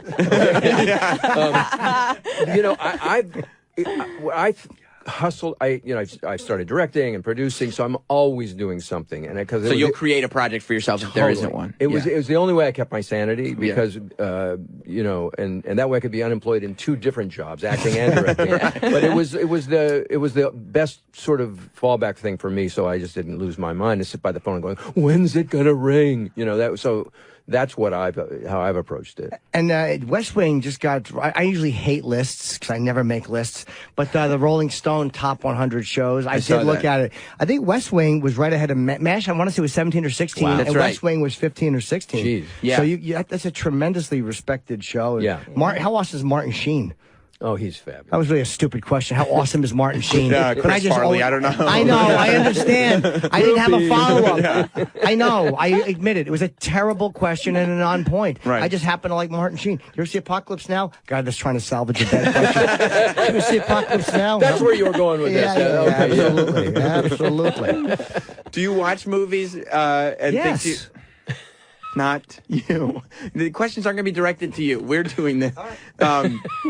Be that way. Do you watch movies and think like, oh, that was mine, like that role, like, oh, I could have nailed that? No, I'm a great audience. I just go into the film, and I look at it more from a director's point of view, I think, than an actor. But I mean, I can appreciate the Sure. acting, and I'll definitely get inspired by films that I've seen. You know, and I saw Hamilton last night. The play? Yeah. Is the original guy, did he leave? He left. He left. How was Lin-Manuel? Oh, Lin-Manuel. Lin-Manuel. It's going to be on SNL this weekend, I think. That's right. Yeah. He's the host. Yeah. Except he got his ponytail off, though. Uh-oh. How was it? It's You know? fantastic. Everyone says I have zero interest in it, and yet everybody raves about it. So like, it's got to be good. I just didn't. I know I'm missing something. It was so different than what I expected. There's no dialogue. It's all songs. See, that loses but me. it works great because it's so many different kinds of music and song and rap. It's a lot of rap, yeah. Yeah, Thomas, have you seen it? No, but I really want to. Any clip I see of it, I'm like, this looks amazing. It's astonishing. It just stands it on its head. It's great direction and choreography and it just and history. I'm very worried though when I look at it because I haven't seen it. I don't want to see it because I'm worried that it's like, you know, like when you have the teacher that thinks he's the cool teacher and he starts rapping and he thinks that like he can relate to the kids and stuff like that. I And love you're like, teachers like that. God, I'm not learning anything. I love that. I wanted to be a teacher. And Michelle Pfeiffer in Dangerous Mind inspired me to want to be a teacher. Do you remember that? Yeah, when she's giving paydays Dangerous out to Minds, yeah. She's giving out like candy bars to like the most dangerous kids that have ever been. I'm like, oh, this is what we need. That's absolutely candy what we needed. bars. Exactly. Yeah. And Turned him around, didn't it? Yeah. Hey, you put that gun away. Have a Mars bar. It's very believable. That's how you turn around inner city youth. But it wasn't. Hamilton wasn't like that. No, it's revolutionary. It's excuse the pun, and it's fantastic, and the music is wonderful. You know what play I like? Les Mis. Yes. So you can relate to it. Mis. About the French Revolution. Oh, wait, no, I'm thinking of La Cage aux Folles. Sorry, I was insulting his sexuality. I got it wrong. Yeah. Once again, only your mind had gotten there for some reason. Well, I couldn't help it. What play could I think of? No, you're right. Sorry. Just thinking the one I was talking about, I guess. I didn't like Les Mis for that reason. What? It reminded of you, right? Yeah, I don't like musicals. I did enjoy the Book of Mormon. I said it was one of the greatest things I've ever seen. That's right. It is a masterpiece. But I just never liked singing the dialogue. What do you think about Grease? What's that? Yeah, what about Grease? I use it, but I mean, otherwise I'd be sitting on a little donut. For my hiney. No, I know what it was for. It's just disgusting. Just disgusting. But true. Yeah, no, accurate though. Accurate. What was everybody's got Chevy Chase stories now, and I feel like especially after that show Community, he came out of it looking very bad. Like everybody had stories about him being like an asshole and all this stuff. What was he like to work with as a young man? Well, Chevy on Fletch was where I worked with him. Yeah. He was clean. He had just sobered up, and he was on his best behavior. So he was great. You know, but he patently admitted, he said, I'm not an actor, so you try and break me up, improvise, throw lines at me, insult me. So I would, when we were doing his close-up, I would just riff on him and try and break him up, try and just shake him up, and somehow, because he knew that he wanted a real reaction there, because he couldn't act it, and but because he was very, very riffing, and it was fun to work with, and he had a great director, Michael Ritchie. And so it was great fun, but I think drugs were his problem, and I think that's what led him down a bad path. Okay. Right. Well, they're saying you have to go, but Killing Reagan premieres Sunday, October 16th at 8 o'clock, and you're going to be on the O'Reilly Factor. It's on National Geographic, by the way. Oh, yeah, I should have probably said that. Nat Geo. Yeah. That's really awful. I just gave you a bad plug. I apologize. So I basically just said it's on. Go find it, motherfuckers. Exactly. That was terrible of me. I should have said where you can find it. Yeah, October 16th. Just scroll through the dial. Exactly. Just start. Yeah, it's on somewhere. Yeah, it's in HD. Good luck to you. And Tim_Matheson is Tim on Twitter if you want to follow Tim. Thank you. But don't understand. We've set up what he does on Twitter, so don't just follow him just to be like you're an asshole. Like now. So if you don't want to read something that you don't agree with, you don't have to follow. Don't go upset yourself. So we didn't even ask you to do Reagan. I never like to put people on the spot. I don't do impressions though. I mean, it's like it's not. How do you do them in the movie? Well, what I did was I sounded like him, and I worked with because he had lowered his voice, and there you go again. I mean, it was just who's that? That was my Nixon. That was my Nixon. Yeah. So you play the guy. The old actor thing is you play. They say you play the man, not the uniform, right?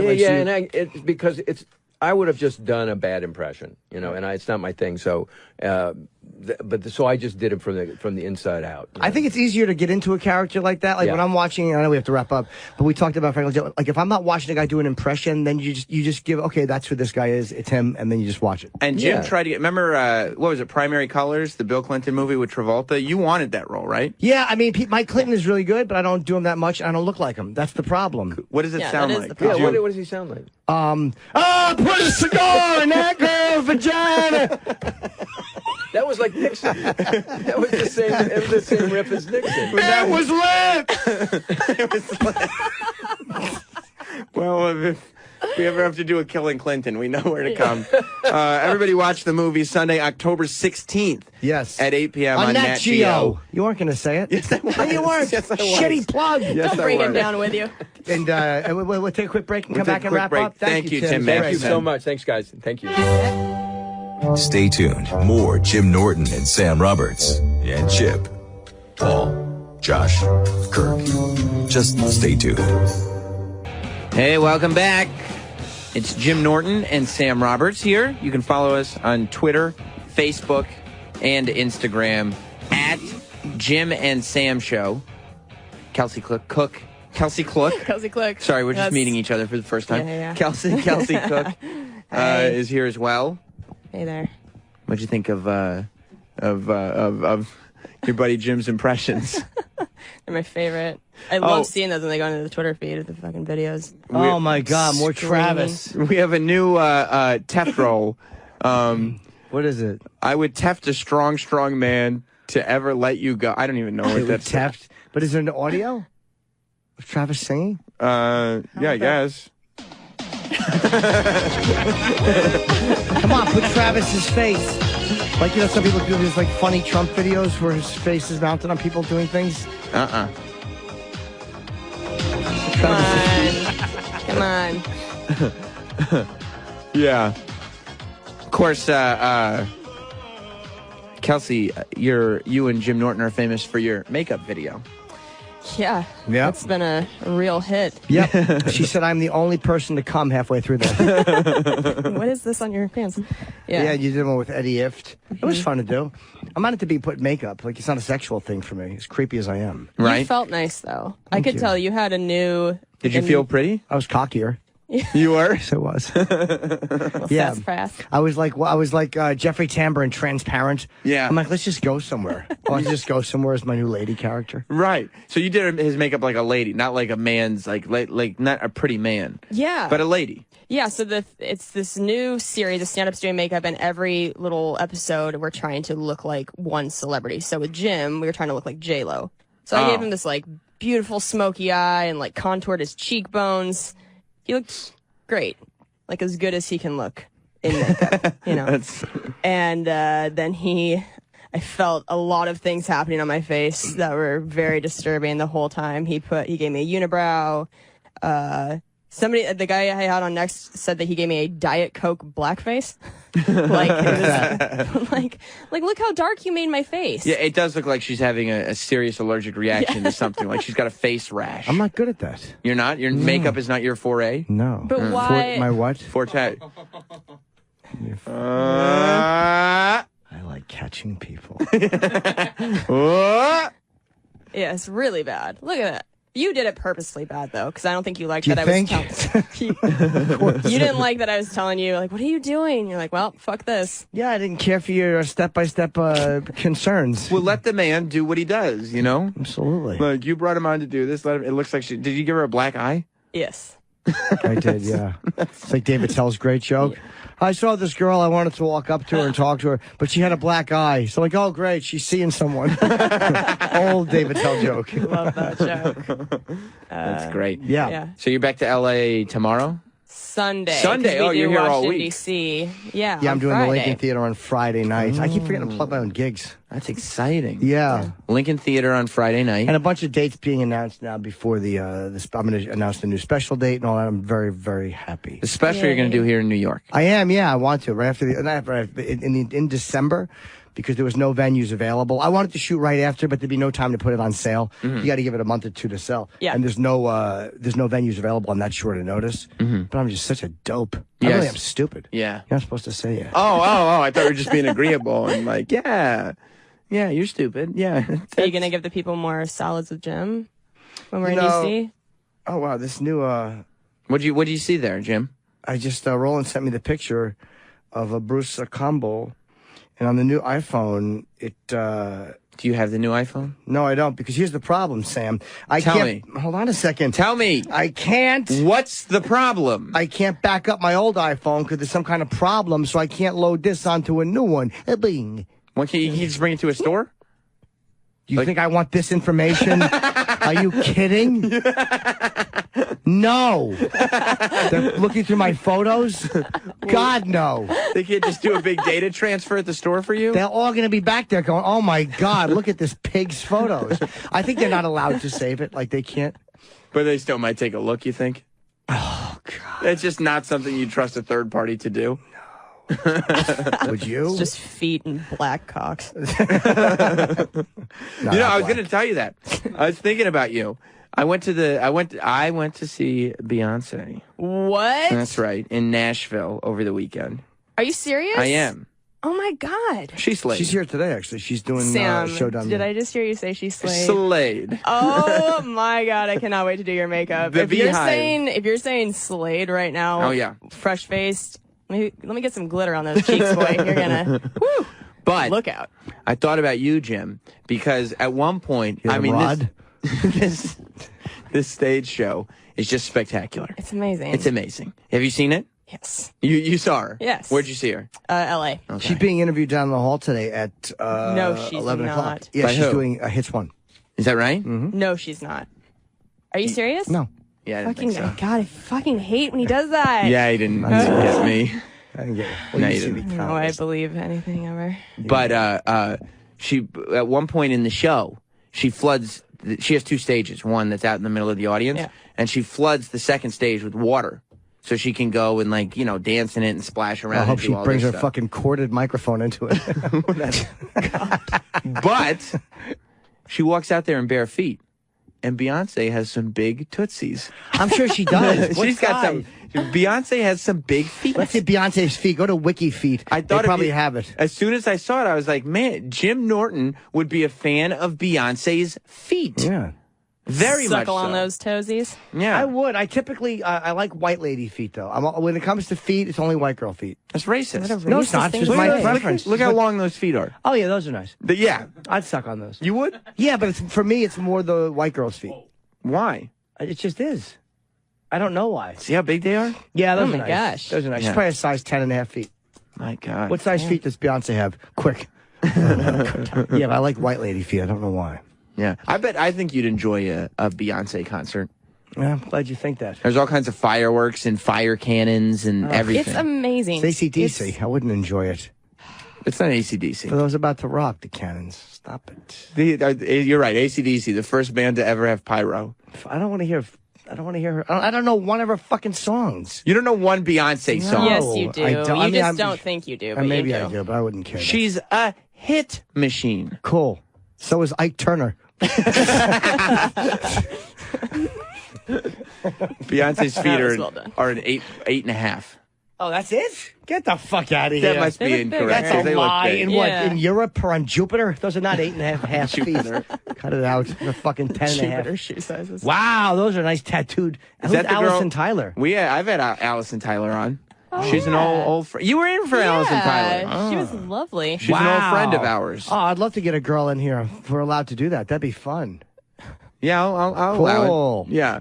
She's got big feet. She's a strong, athletic girl. How big are her feet? I mean, she's probably... How tall would you say she was, Kelsey? Oh, I don't know. She's probably 5'10", 5'10", 5'11", Yeah. 6 feet?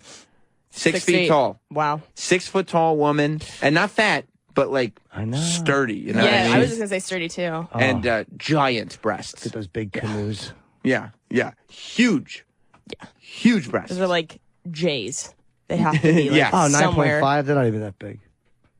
What's a big foot for you? 10. 9.5 is half a 9, size. no, 9 is big, but I'm saying 10 or bigger. You like a special foot. If a girl has big, fat, 10.5 feet, Yeah. I'm like plumping up. What if You they're are? a size 10, but her toenails are all like sharp and jagged? Like, I don't care if they're fucking, like, sharp and slice your jagged, dick? but they're dirty. I don't like them. I don't want icky feet. But you're okay with like jagged toes? With a jagged toe, I don't care. Really? Yes, I'm just smelling them while I jerk off. What do I care what they look like? You're not using them to like jerk off or No. Or bunions I don't go for either. You don't go for bunions? Who's that monster with the giant feet in Europe? Jesus Christ, those big clown shoes. Okay. You see, here's the problem. This girl thought she had a friend. For once in her life, she thought she had a friend. And you were going to support her. Oh, look at that Because big you're the ogre. Bigfoot fan. She's fucking ogre from What a Revenge terrible of the choice Nerds. in shoes too. Those Big are like purple straight up clown shoes. Yeah. What size are those? Big purple canvas. Emily Converse shoes. Cahill. What is she, a size 40? Those fucking 13. Yeah, I mean, those are nice, but she's a big galoot. The Brendan Dassey voice. I don't know. I don't know. What size shoes are you? I don't know. Yeah, I would definitely lick her big feet. You but- would? Oh, they're all yellow and calloused under there. You like a No. callus? A good No, I callus? don't. A good, strong, worked out foot? The best Rip feet off I with your know teeth. Yeah. are on the stripper. I know a stripper that has great soft feet. You like soft feet? Big, soft, size 10s. They're fat. You don't like a They're nice, nice. a nice foot on a working woman that somebody's taking like one of those like sand bricks to? You know what I No. mean? To sand down those calluses? No, when I'm licking feet, I don't want to hear Dolly Parton's 9 to 5 playing in my head. Oh, this gal works hard. It's the coal miner's daughter. Yeah, I want pampered. I'm a cunt feet. Hey, Khloe Kardashian size 10. Oh, yeah, Chloe's sexy. Chloe is awesome. You know what I mean? Oh, and Kendall. Big defensive end body. Oh, yeah. Oh, yeah. Love her to eat my ass. You would? Yeah.